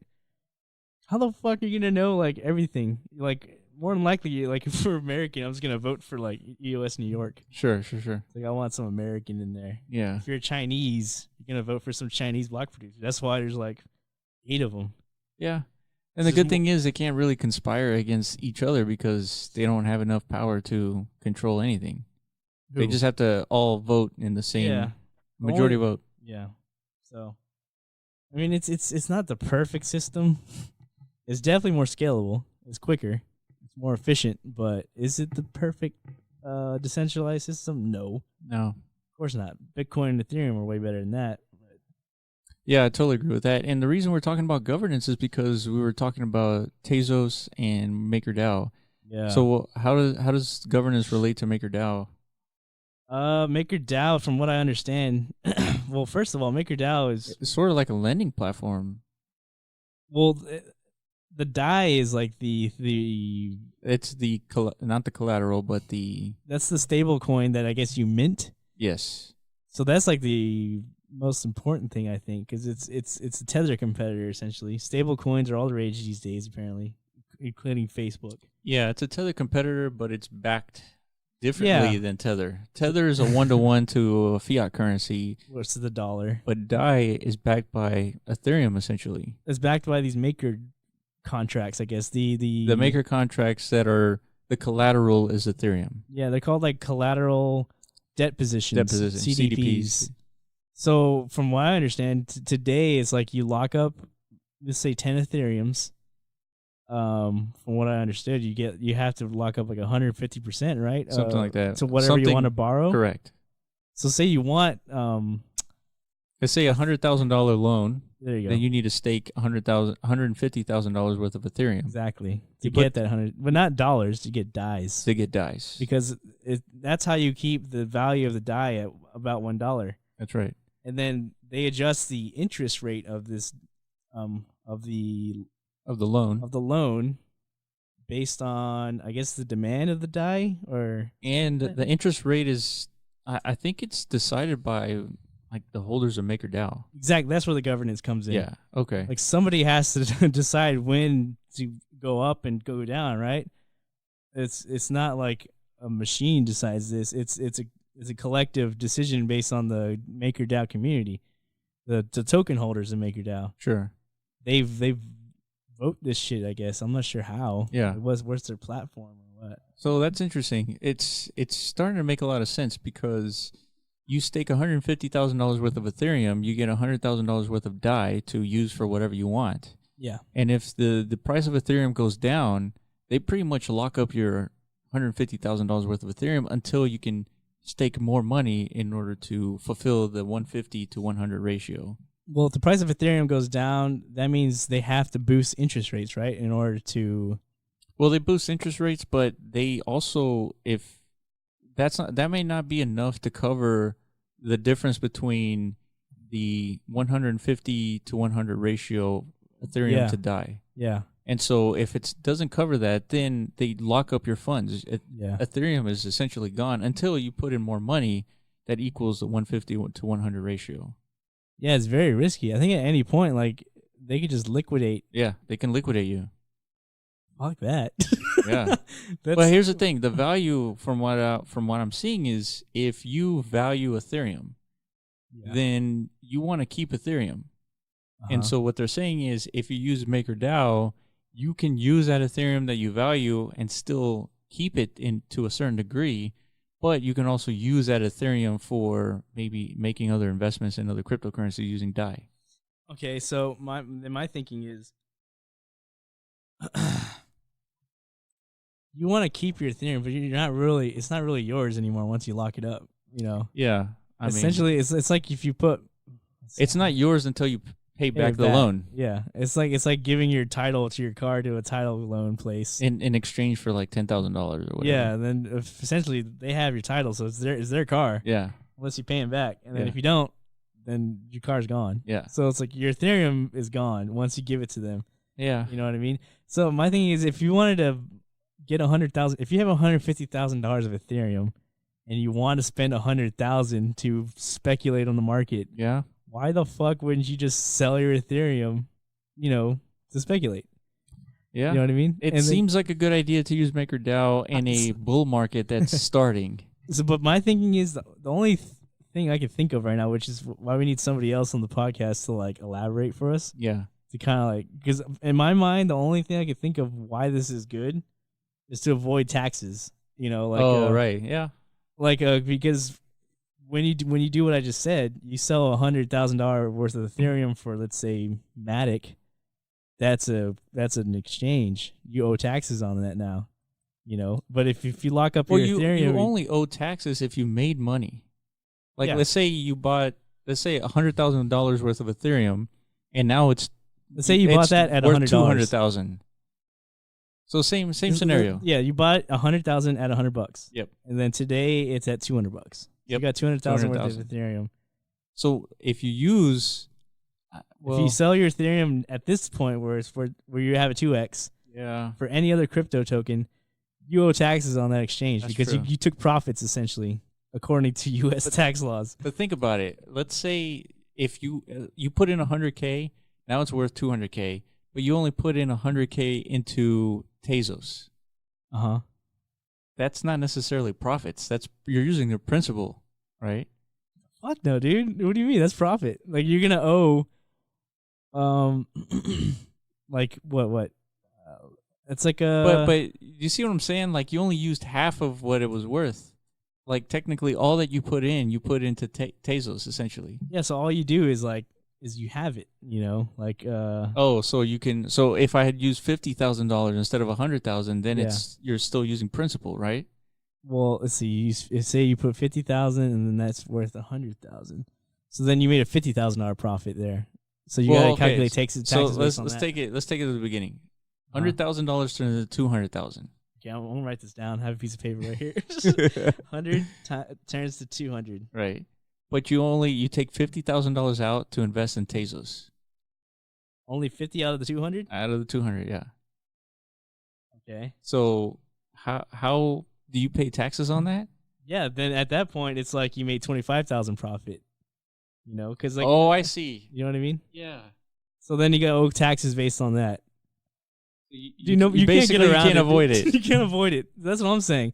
So in this scenario, let's say you have $100,000 worth of ETH, right? Yeah. And then, fuck. Oh, okay. Then it goes to 200,000. And then let's say you collateralize that, and you turn it into DAI. Yeah. I don't think that's because you never sold your Ethereum. Your Ethereum's just locked up, and all of a sudden you minted these fucking stable coins. That's not a barter exchange. Yeah. So all of a sudden you got 100. You lock up 200,000. You're free to withdraw 2/3 of whatever the fuck that is, and then now you could trade that around, and you don't have to pay taxes on that. That's in my mind. I think that's how it works. I could be totally wrong. Okay, so in this scenario, you collateralize 100,000. Let's say you collateralized 150,000, and you can take out a loan of 100,000. So you use that 100,000 to invest in Tezos without paying any taxes. And if Tezos goes up to 200, let's say you make another 2x right there. Another 2x. You get 200,000 DAI. Whenever you sell Tezos for DAI, you get 200,000. But you still have to pay taxes on that. But then you could use that money to pay off your loan, and then your Ethereum's back. You got your Ethereum back, and you didn't pay taxes on that, right? Yeah. There you go. So that's all I have in Instead of paying taxes twice, you're paying once. Exactly. On potential gains. That's the big problem with crypto. Like every little fucking shift you do in the market is taxable. But then the problem is if your investment goes to shit, you lose that $100,000 of course in DAI, and then you lose, and then you can't pay back your loan. You lose all your Ethereum. And so you lost twice essentially. Yeah, it's dangerous, dude. I think. Yeah, it sounds dangerous. And then you got to pay interest on that. So if your investment in Tezos, if your investment in Tezos takes a while for it to double, let's say it takes another year, you got to pay taxes on that. That's why I feel like I'm missing something.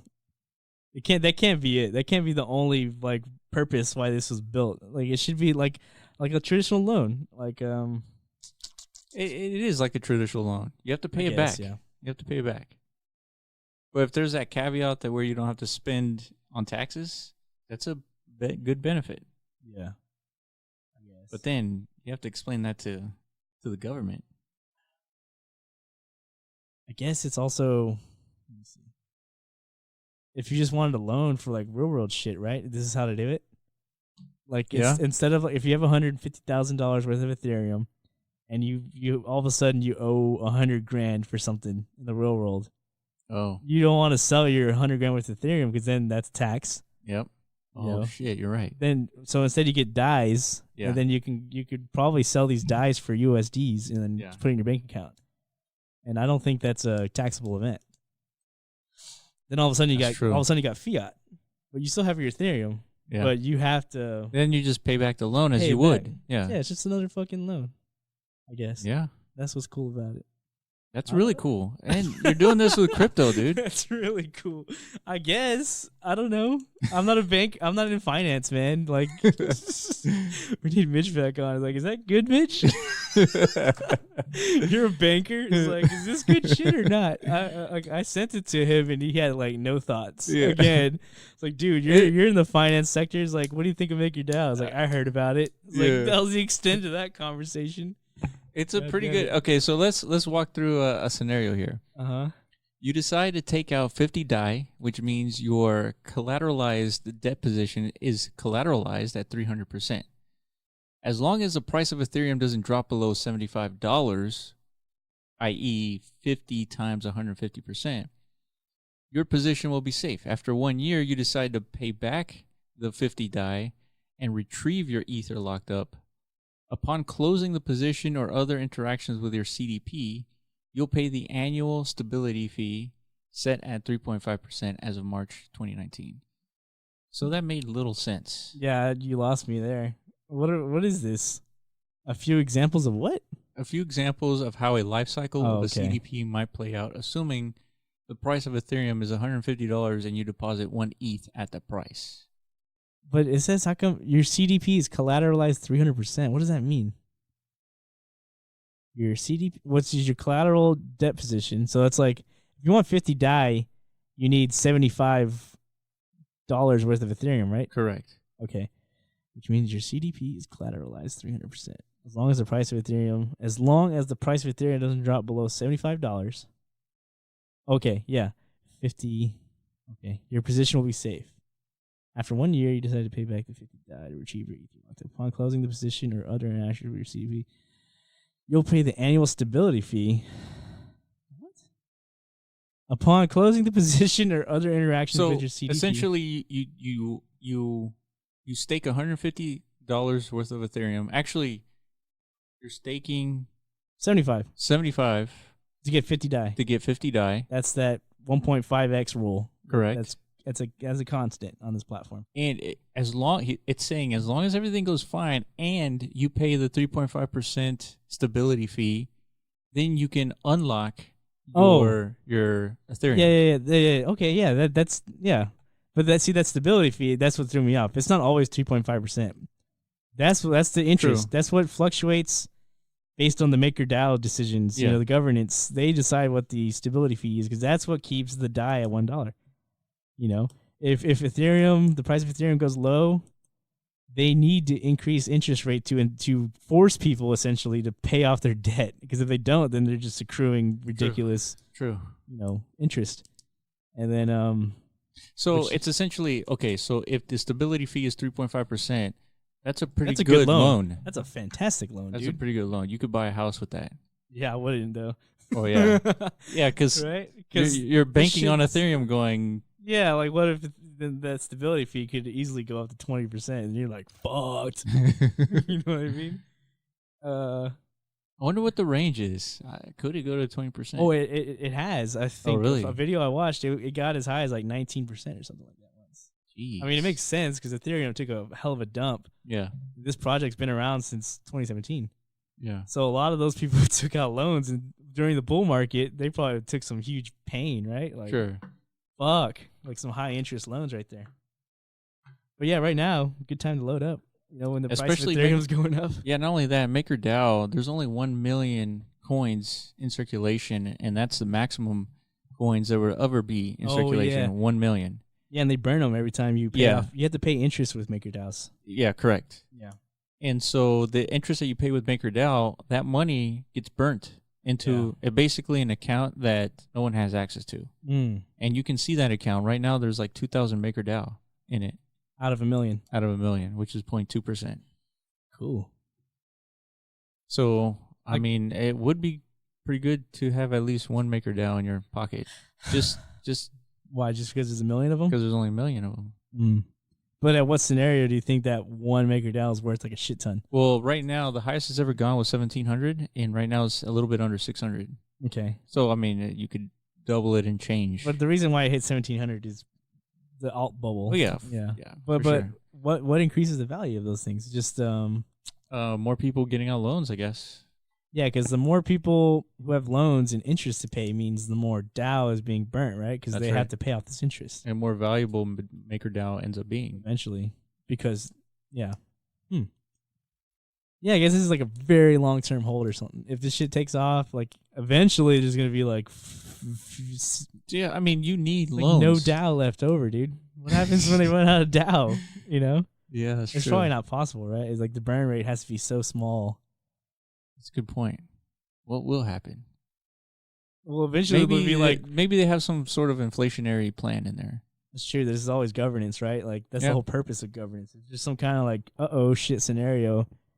If there's governance built in, there should be some type of resolution. That would be interesting. That's something to look into, because if it inflates, which it probably does in order for this to work, then it may not be a good idea to hold on to it. Exactly. That mitigates the whole burn. Like, what was the point of burning all this time? You're just going to like reset.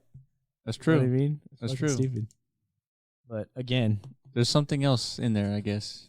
There's always something else, dude. This is very complex. Like, this is super complex. Like, that's not easy to understand. Yeah. Like, it took me a few rounds. When I first heard about it, I was like, what? I'm still kind of like, what? Yeah. But But it's making sense though. Like, yeah, it is. I can see this. I can see why this exists in the crypto world, because it exists right now in the fiat world. It's just centralized. Yeah. If you want to get a loan, you got to go through people. Yeah, and this is the same loan, but it's decentralized, so therefore you have like these certain rules, 150% collateralized debt. Exactly. And according, Ethereum's just a start. Eventually you'll be able to collateralize real world assets too, like gold, real estate, everything. Yeah. And then that raises more questions. How do you collect? Yeah, how do you collect on physical gold? Or land, or like your fucking car? Who's maybe gonna repo? maybe if you have physical gold, you have to like send it to a certain place, like a What place? There's no place. It's decentralized. There's no bank. Yeah, but they have to have some kind of middleman in order to release the gold to a new owner. It should be some type of automated middle. The whole purpose of this is to eliminate the middleman, right? Yeah, but I don't know, dude. That's a good fucking question. That's something I have no idea how they're trying to pull off. Yeah. Fuck. So there's another. But I like it though. I like the idea of decentralized finance, right? Decentralized loans. Yeah, like the whole finance. Like Bitcoin was created so we don't depend on like the Federal Reserve and the government and shit to create our money. Like we create our own money, cryptocurrencies. Right. Now we can get our own loans. We shouldn't depend on the bank for a loan, or anything really. If can you imagine takes off? Using MakerDAO to buy your house? No. Very hard. I'm sure the process of buying a house using MakerDAO will probably be easier than actually getting a real loan from a bank. I mean, people are using this. There's like $70 million or something of Ethereum locked up, right? Yeah. That's a lot of money. Yeah. So there's people out there who have legit loans right now. I wonder what they're doing with I wonder what they're doing. Probably buying like EOS or something. I have no idea. Fuck. So there's another example here. You decide to take out 100 DAI, which means your CDP is collateralized at just 150%. That price of Ethereum drops to $100, which means your CDP is under collateralized by $50, right? So a third party will realize that you don't have enough collateral and liquidate your CDP on your behalf. See, a third party. Okay. So this results in your position being liquidated by third parties with a penalty. Damn, there's a penalty on top of that. These third parties have various ways to profit from your position being liquidated. So, like, the third party needs an incentive to monitor all this shit, I guess. Yeah. This is fucking ridiculous. How do they charge you though? Like, I don't know. What's the penalty? That's what I said. Who's gonna fucking come and get me if I just like took off and ran with them? Well, I guess you lose your collateral. Well, yeah, you lose your 150%, right? Because I took it a loan for 100 DAI. That means I had to stake $150 worth of Ethereum. Yeah. Well, I'm talking not for crypto though. Like, you know, if I put on my gold or something. Oh, I see. Who's gonna come? Who's gonna come after me? Yeah. Well, if you use gold, you're gonna use more gold. You're staking more gold than you are taking out a loan. So you're losing more money. And my point is, like, again, like, who's gonna go after? Well, I think if you're gonna stake gold, they'll say, okay, if you want to stake gold, you can, but you have to send the gold to this third party. Yeah. Shit. But who uses gold these days, man? Fuck gold. That's just an example. Yeah. You could easily say like my car or my house. But I don't know, man. Shit. Yeah, your house would be complicated. You have to digitize your deed, put it on the blockchain, and then stake the deed, and then get your loan. It's like an NFT. So a third party. That might be what these third parties are talking about. Yeah. Okay, let's see. This third party with the penalty. The penalties I don't understand. And I think the penalties is the margin between the loan and your collateralized debt. So in this case, you have $50 worth of Ethereum that you've staked extra than the loan. So they take a portion of that, I guess. Which is, you're talking about 50%. Hold on, let's scroll down. I might actually tell you who controls the system. Hold on, let's see. How much collateral should be back? Shutting down the protocol in the case of a flash crash of the price of Ether or any unforeseen situation. Their Maker tokens allow token holders to influence certain aspects of the protocol, such as shutting down the protocol. And they control the stability fee and the collateralization ratio. So it's not always 150 to 100. Sometimes it's 125 to 100. Interesting. I think we got the gist of like how it works. It's just well, it says one important piece of information I haven't mentioned so far is the fact that when the stability fee is paid, a dollar equivalent amount of Maker is purchased off the market to pay the stability fee. This means that the Maker token is actually a deflationary currency. Yeah, like you said, you have to pay the interest with the Maker, and then it burns it. Yeah, but then you eventually, if you play this out long enough, you run out of Maker tokens. Exactly. Well, you never really run out. More than likely, like it's less and less and less, the more valuable whatever's left over. True, that's a good point. So even if you're down to one Maker, you're going to be paying like 0.000008 to pay off your interest. You know what I mean? I think. Yeah, because one Maker is going to be worth like a fucking $100 billion. Something like that. It's going to be like a huge market. Yeah, like the loan. I think the loan industry is like an $800 billion. This is really interesting. I like it. Yeah, I do too.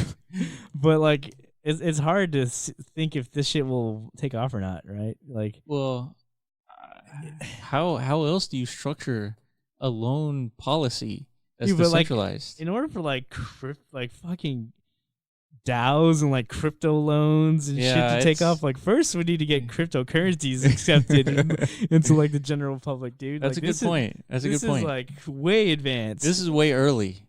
That too. Yeah, people are not like hoping for loans based on cryptocurrency. Like, exactly. Like right now, we got to convince them that we don't need banks, and that's a big fucking issue. You know. But this is taking the responsibility of a bank and decentralizing it pretty much. Yeah, exactly. Like this is really cool. It is cool. That's what I said. I like the idea of decentralized finance.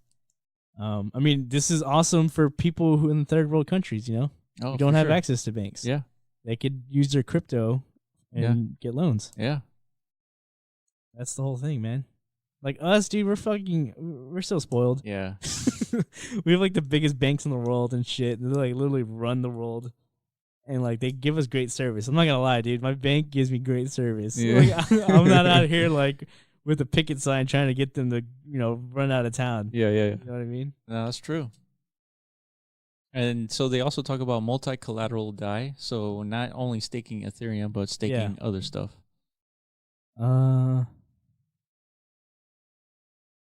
You could actually use your wrapped Bitcoin to collateralize your CDP. Yeah, but still, that's just more crypto. Yeah. When are they gonna? Because I've heard that you can use real world assets, but that's probably endgame. Yeah, of course. That's when you can tokenize real world assets. Good point, dude. Yeah. Good fucking point. So we got to be able to find a platform that adequately, from a regulatory standpoint, tokenizes real world assets, and then you can stake those. So what happens to an asset when you actually tokenize? Like, let's say, damn, that's interesting. It's an implication on legalities. Meaning, if you tokenize your house deed, that means the legal system recognizes that it's a digital asset now that can be transferred. So if you send a deed to me, I own your house. Not a deed. Let's say I have 100 house tokens that I created for my house, and you sell that, and I sell all 100, not just one person, maybe just 100 different people through exchanges or something. I don't know. Yeah, I guess all of a sudden, like this actual house I have, I can never sell it to anybody ever again, right? Because shit. Like you know what I mean? Like okay, there has to be one deed. There only has to be one deed, but then you can have multiple owners of that deed potentially with the tokens. Yeah, well, let's not use houses because I guess. Yeah, it's an asset. Yeah. You should be able to use house. Yeah. But my thinking is, if you tokenize like a real world physical asset. Hold on, let's talk specifically about tokenizing. Yeah. When I say tokenizing, I mean taking a deed to a house and making one NFT out of it. Okay, I'm thinking differently. Yeah. I'm thinking like when you take the value of a house and you divide it into tokens, 100 tokens. Whatever. You have an STO. See, it's better to say like a big ass like skyscraper because it's a $10 million building. You break it into 100 tokens. Each one's worth 100K or something like that. I don't know the math. Yeah. So, and then you could sell these on an STO exchange, which is already existent, and then people can have partial ownership of the value of this building, this asset, right? Yeah, but in that case, you're banking on that building making you money, paying you a dividend As an investor. Right. Yeah. But I'm not talking about that. I'm just saying, like, once you tokenize the value of your building and it's on the open market, that building has no value anymore, right? Like outside of those virtual tokens. Yeah, the building's value is what the token's value is. Yeah. So it's kind of like, fuck. If you take your gold, like let's say I have $10,000 worth of gold and I tokenize that, because everyone's gold is going to be tokenized at some point. Yeah. So I tokenize it, and I lock all those tokens into this MakerDAO protocol platform, so I can get a loan. Yeah. Therefore, see, then there's no like serial number on your gold. So it's kind of like if I fucking just take off and run with this gold, is this gold all of a sudden valueless because I never paid off my loan? You know? See, but that's the thing. You can't stake gold without giving it to a third party. That's what I'm saying. But you said you'll give it to them in the form of a security token, right? Well, because you can't just give them. I think with gold, I think that's probably different. I don't think you can tokenize gold without some kind of regulatory framework around it. Yeah, exactly. Well, that's what they're working on right now, apparently. Like I know that there's a stable coin backed by gold, but I mean that's hard to do. You have to collect all the gold in order to back it by gold. But I'm saying, like, wouldn't there be like if you do this? Because all this is logged in the ledger, you know, like from the beginning. I want a loan. I got $10,000 worth of gold I can put up for collateral, not crypto, gold. That's their end game. You use real world assets. I just have a security token. I tokenize it, like you said, an NFT, and I give it to a third party who holds on to this $10,000 worth of gold that I have. Using NFTs? Or whatever, some type of tokenization mechanism. Maybe it hasn't even been created yet. Whatever the fuck.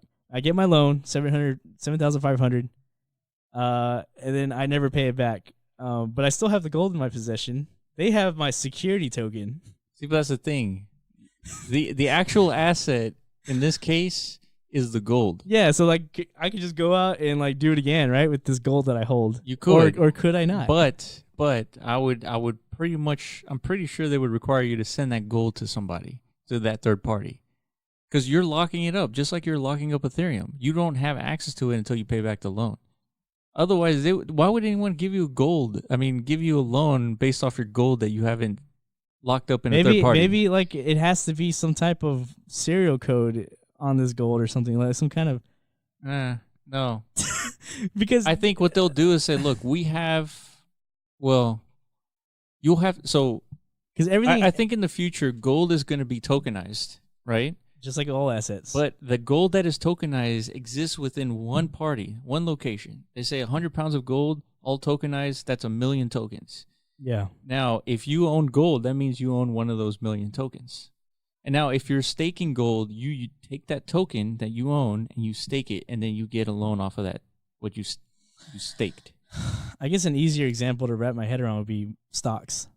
You know, maybe if you want to use your stocks to get a crypto as loan. long as they're tokenized. Yeah, of course. Everything has to be tokenized in order for the shit to work. Because exactly. Because once it's tokenized, then the value is the asset is the token now. Exactly. Okay. Yeah. But with gold is different. Gold is the asset itself. Yeah. Even if you tokenize it. Now you can tokenize gold as long as it is controlled by that one organization. So you're saying there has to be some type of like warehouse somewhere, like an Amazon, like a fulfillment center that's collecting everybody's assets. Has to be. That's the only way to tokenize gold, because otherwise you can have a. Well, it's not even tokenized at that point. You don't need to token. You could just send in your $10,000 worth of gold and get your loan. Well, that's what I'm saying. So what the fuck? No, dude. Yeah, that's how you would do it. What about security tokens though? Security tokens, again, it has to be controlled by a single entity. Oh, so you're saying you send in your gold and then they tokenize it for you, and then now you own the tokens to that gold. That's okay. Because tokens need to be minted by some party, right? Who the fuck is gonna do that? Well, there's companies already doing that. Who? There's a company that's tokenizing gold. So what their Really? job is to collect gold and put it into a room and pile it up. What? And Dude, then they pull that up, tokenize it. Dude, please. I need proof. That sounds ridiculous. Like, how are you gonna trust that? You know, it's just Well, that's the problem. yeah. Like, I barely trust a bank, dude, to hold my gold. How am I gonna trust them? Like, it's like, trust us, guys. It's like, send us all your gold. We'll fucking tokenize this shit for you, and then they just run away with it one day. Yeah. So Aris is launching soon. We're in the business of tokenizing gold properly. Aris is a fintech company seeking to create a global viable currency by combining the demonstrable reputation of gold with transparency, trust, efficiency of the blockchain. We're setting out to bring a stable value of the crypto space, a highly liquid and global gold investment solution to financial markets, and ultimately an alternative to mainstream payment methods such as fiat currencies or Bitcoin. Aris Gold, or AWG, is a 100% gold-backed cryptocurrency on the Ethereum blockchain, minted by esteemed gold traders as a stable, highly liquid global digital asset. Aris Gold is well positioned to succeed as a gold-backed token on the Ethereum blockchain because it fully meets the definition of money. Aris Gold starts with gold's unmatched history as a store of value and a unit of account. By adding the advantages of cryptocurrencies as a medium of exchange, Aris Gold is designated or designed to be the perfect currency. So obviously they're not going to talk about how they do it, but that's the only way to do it. You have to collect the gold and then tokenize it. Do they have to talk about how they do it? What do you mean? Why wouldn't they mention that? It's Dude, this is like a important marketing homepage of this company's website. I know, but oh, keep scrolling down. Something will pop out. The platform. Okay. So the Aris wallet lets people easily buy, store, and trade Aris Gold tokens or any other tokens created by our platform. Aris tokens can be stored in any ERC20 compatible wallet. Gold traders can integrate APIs that allow them to buy and sell Aris on their own platforms for BTC, ETH, and fiat. Merchants can also integrate APIs. So essentially, they're backing their Aris token by gold. That means their own gold. The gold that they have, whatever. Yeah, it's like a tether for gold. Exactly. This is nothing like what we talked about. Yes, it is. No, it's not. So they have to collect the gold in order to mint the token. Now, obviously, you're not going to send them the gold. This is not This is not directly what we're talking about. Yeah, it's not. But the real asset in gold is the physical existence that you possess the gold. Now, if you want to tokenize it, you have to send it to somebody to tokenize it for you because you can't tokenize a gold that you already own because then you have double.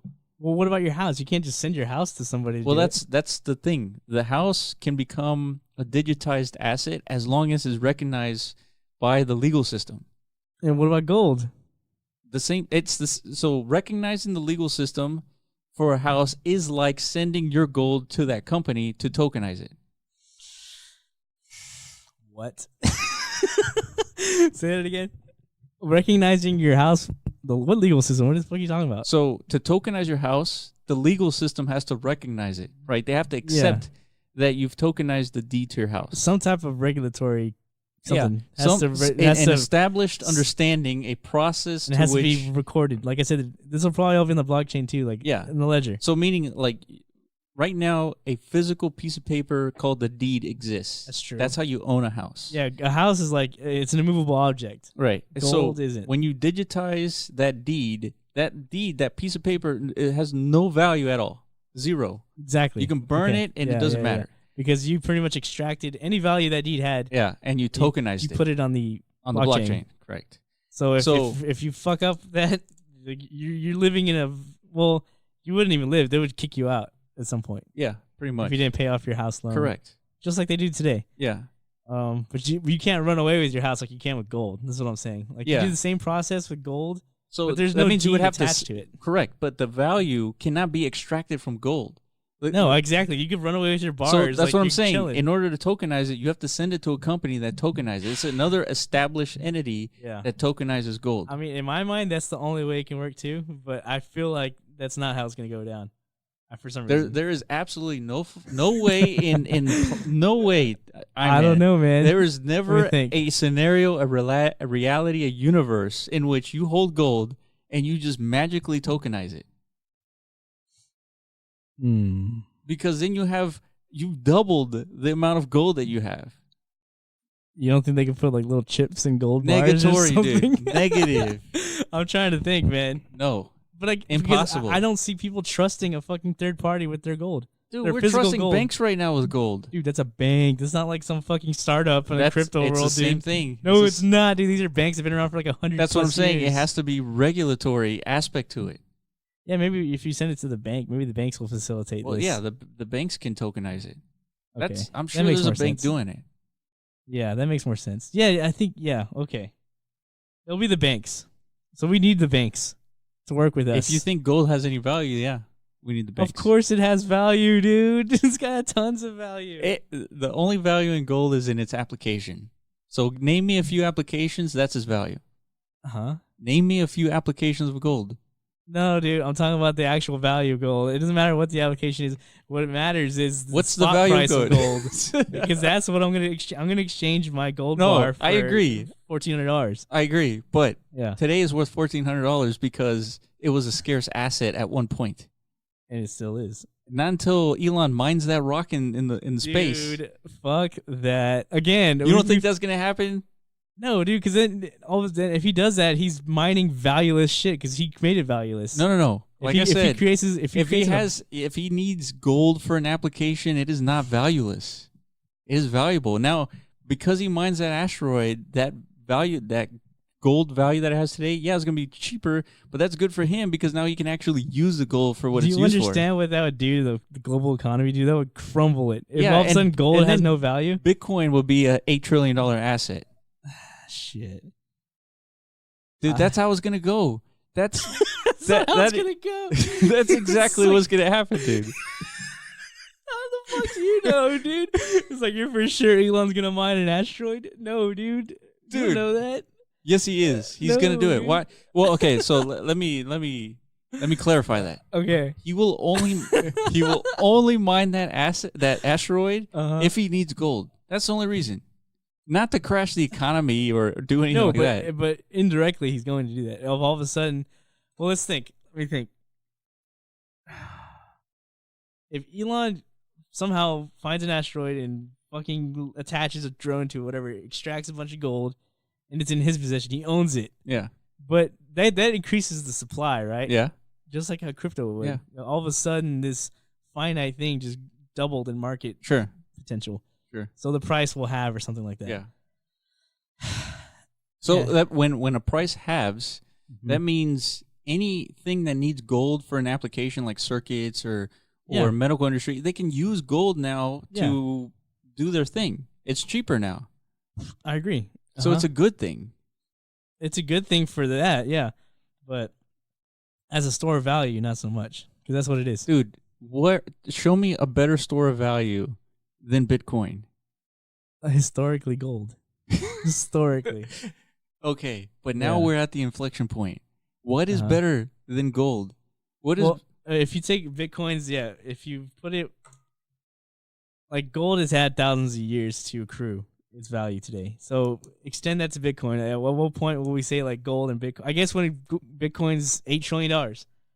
Well, when Bitcoin's $8 trillion, I guarantee you gold is not $8 trillion. So when Bitcoin goes to 4 trillion, then we might meet gold in the middle ground at 4 trillion. So you think gold's going down? Oh, hell yeah. Why don't you think they could both go up in tandem? Not like at the same rate, but like an $8 trillion gold today could be like 9 trillion 6 years from now, and then Bitcoin just catches up. Or maybe he's like, because I think gold is overvalued. You think so? 100%. I think the value in gold is in its difficulty to mine, just like Bitcoin, and its perceived scarcity, which used to be scarce.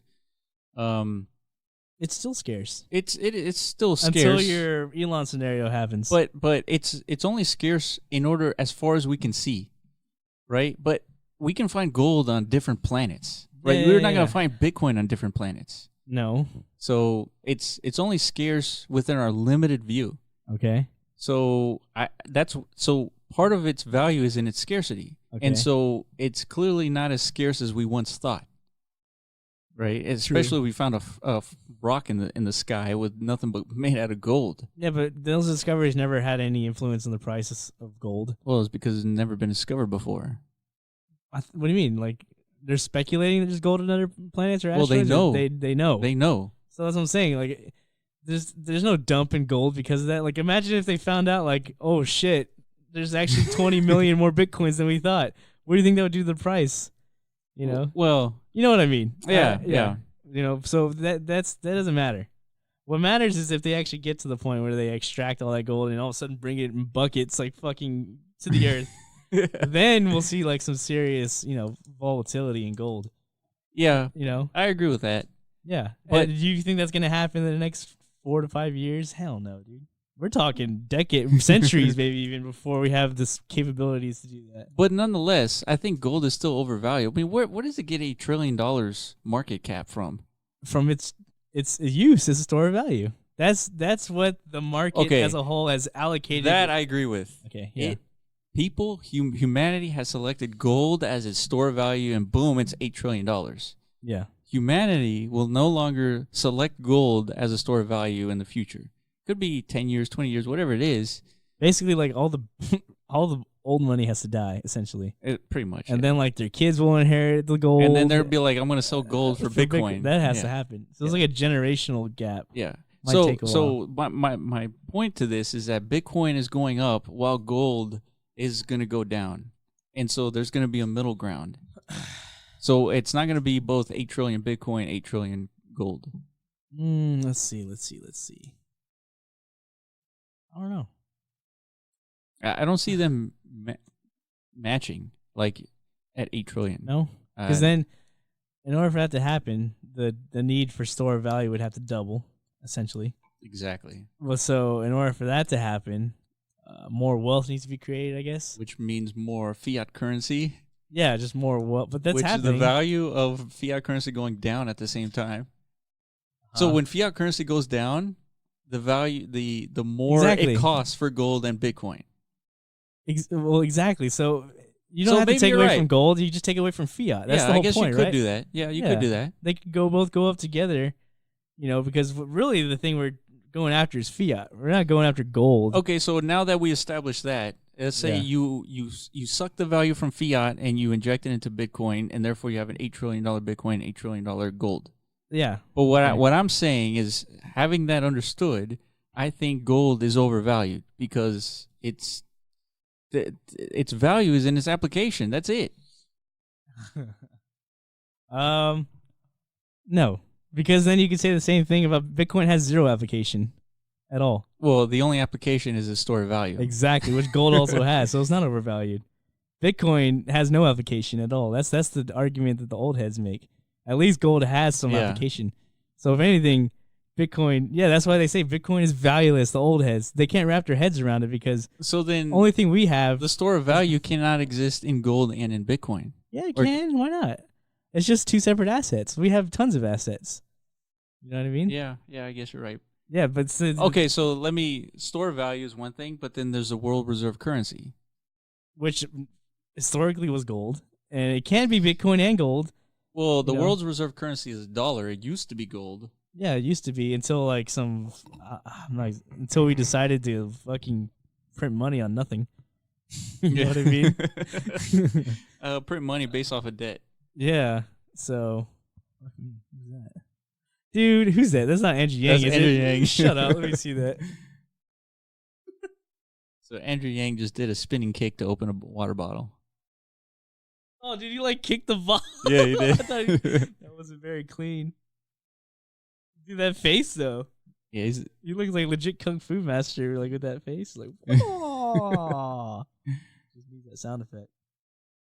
I can't believe that's going viral, dude. That bottle cap challenge. Yeah, it started by some MMA guy. Yeah, some guys are legit good at that though. They kick it without touching they just graze the cap. And then the cap spins. Yeah. Somebody did it to where the cap stayed on. It was damn. Yeah, it was Jason Statham. Yeah. Like, he's like a legit karate guy. Yeah. I'm not surprised he could fuck some shit up. Yeah.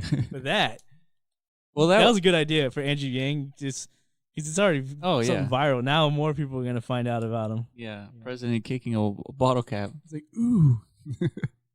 I like a young hip guy to be our president. Yeah. All right. Well, that was a good discussion. I guess. So what? Now you don't hate gold so much? No, I mean I think it's because we selected gold as a store of value. I see the $8 trillion. Yeah, but it probably will, like we said, in a scenario where all of a sudden we agree that fiat is shit, gold will go up, and so will Bitcoin, and then we'll have our little fucking country crypto. You know what I mean? Yeah. Where we transact, or something along those lines. I don't know, pegged to these store of value coins. Yeah. So Elon, if once you start mining that gold, let us know. We'll have you on the podcast. Oh yeah. That way you can talk about how gold sucks. The door is open for Elon Musk. only for Elon though. Yeah, only him. But yeah, all right, man. Yeah, let's call it. So yeah, thank you for listening. This has been the Block Runner podcast. We'll be back. Next week. Just little Decentraland talk. That a roadmap came out, which is kind of cool. Yeah. Did you ever have a chance to look at that? Yeah, it was on Trello. Yeah, but did you did you? Yeah, I look at it? dissected it. Yeah. What are your thoughts? Like, I think it's slower than it is progressing slower. There's no deadlines. There's just no dates. It's coming. But there's like a now section, a next section, and a eventually, pretty much, which tells us nothing really. Right. Except for now. But what they're trying to do is extremely hard. And of course, I'm not mad or anything. Yeah, it's disappointing. But it's good for us. Gives us more time to work on our really polish it and stuff. Yeah, I agree. Because when we first found out about it, it was supposed to already be out, like the beta today, like end of June or something. That's true. So the beta, there's going to be limited access to the beta starting July 8th. So next week on Monday. In order to get access to that, you need to create an avatar or something like that. Yeah, you need to create an avatar. You need to go to their Discord and, I guess, message Toonpunk. Something like Toonpunk. That. Yeah. And just scroll up, and then you'll see some guy asking people. Yeah, like an administrator. Mm-hmm. If you want to participate. But we'll get out there. Yeah, we've signed up. Some of us got some confirmations, others didn't. Me. Yeah. I took a little too long, so I think he just kind of blew me off. Yeah. The fucking admin guy. But it's okay. As long as one of us get in. Yeah, that's what matters. And I have every intention to live stream. I don't know about the beta. Maybe. If I have enough time to prepare for the beta? I think I remember Toonpunk saying not to not to disclose. Now nobody signed NDA, so you technically could. I don't think I need to though. There's no market. Yeah, really there's yet. not yet. It's not like I'm gonna hit off 1 million views. Yeah. It's not like the next Call of Duty's launching or nothing like that, right? But eventually, when this world is open beta, yeah, dude. Then for sure. Live stream the fuck out of this. So. Yeah, anyway, people are gonna want to see it. What this blockchain game looks like. Some people might not have the money to just buy all the mana, right? And for sure. Participate in all the games. Yeah. You know. Yeah, we're dealing with real money here, so not everybody can do that. So. Yeah, it's in order for me to stream this, I'm gonna have to spend money. Yeah. Never before as a streamer I had to do that. That's right. You just play the game for free, right? Right. But me, I gotta fucking fork up some capital to have a streaming career. So you're gonna be on Twitch and DLive? Yeah, I want to test out DLive as a platform. I mean, it's a decentralized Twitch, right? Decentralized Twitch. Yeah. Yeah. What better platform to show Decentraland? Yeah. But at the same time, you want to access the masses, so you got to use Twitch. Yeah. Yeah. So look out for that. I don't know. I'll probably tweet that out, or we'll tweet that out. Whenever, for sure. Whenever I have stream sessions or something. And Oscar, so we've been working with Oscar, and so we have a plan to finish the development of our plot of land. Mm-hmm. And so as soon as the beta goes up, our plot of land should be ready to go. Mm. And so we're getting closer to that date. Oh yeah. Perfect. But yeah, that's been the Block Runner. Make sure you follow us on Twitter at the Block Runner, and Chico Crypto. Oh, Chico Crypto. There you go. What about him? We got to get him on the podcast. Yeah. So we'll reach out to this guy. Yeah, I like him because he knows. Shits on Binance and Tron just like I do. Basically, everything that Iman has says, Crypto Chico has said the same thing. Yeah, we have very similar viewpoints, I guess, on the market. I don't know. Yeah, especially the scam scam artists. Yeah, like we're CZ and naturally skeptics, I think is what it is. Like, you know, you're more optimist. yeah. For some reason, you like to see the good in humanity. I don't know if I see the good, but I understand the incentives, and I just don't see the incentives are not lining up with the actions. Yeah, but you're not accounting for like Greed, everything, the bad side, you know, the dark side. It's possible. I'm not. I'm not saying you're wrong. I'm not saying I'm right. I'm just saying this is what I'm picking up. Yeah. Well, I mean, if you're picking up bad vibes, then they wouldn't be in existence. Well, true. They have to hide those bad vibes. Yeah. You know what I'm saying? Yeah. Once they get discovered, then they're fucked. True. True. But yeah, we'll reach. Hopefully, we'll reach out to him. Yeah. We'll reach out to him and get him on the podcast. But yeah, thank you for listening, and we'll be back in about a week. Later. Thank you for listening to the Block Runner podcast. Make sure you visit our website, theblockrunner.com, and sign up to stay up to date on the latest in crypto. Also, reach out to us on Twitter @theblockRunner.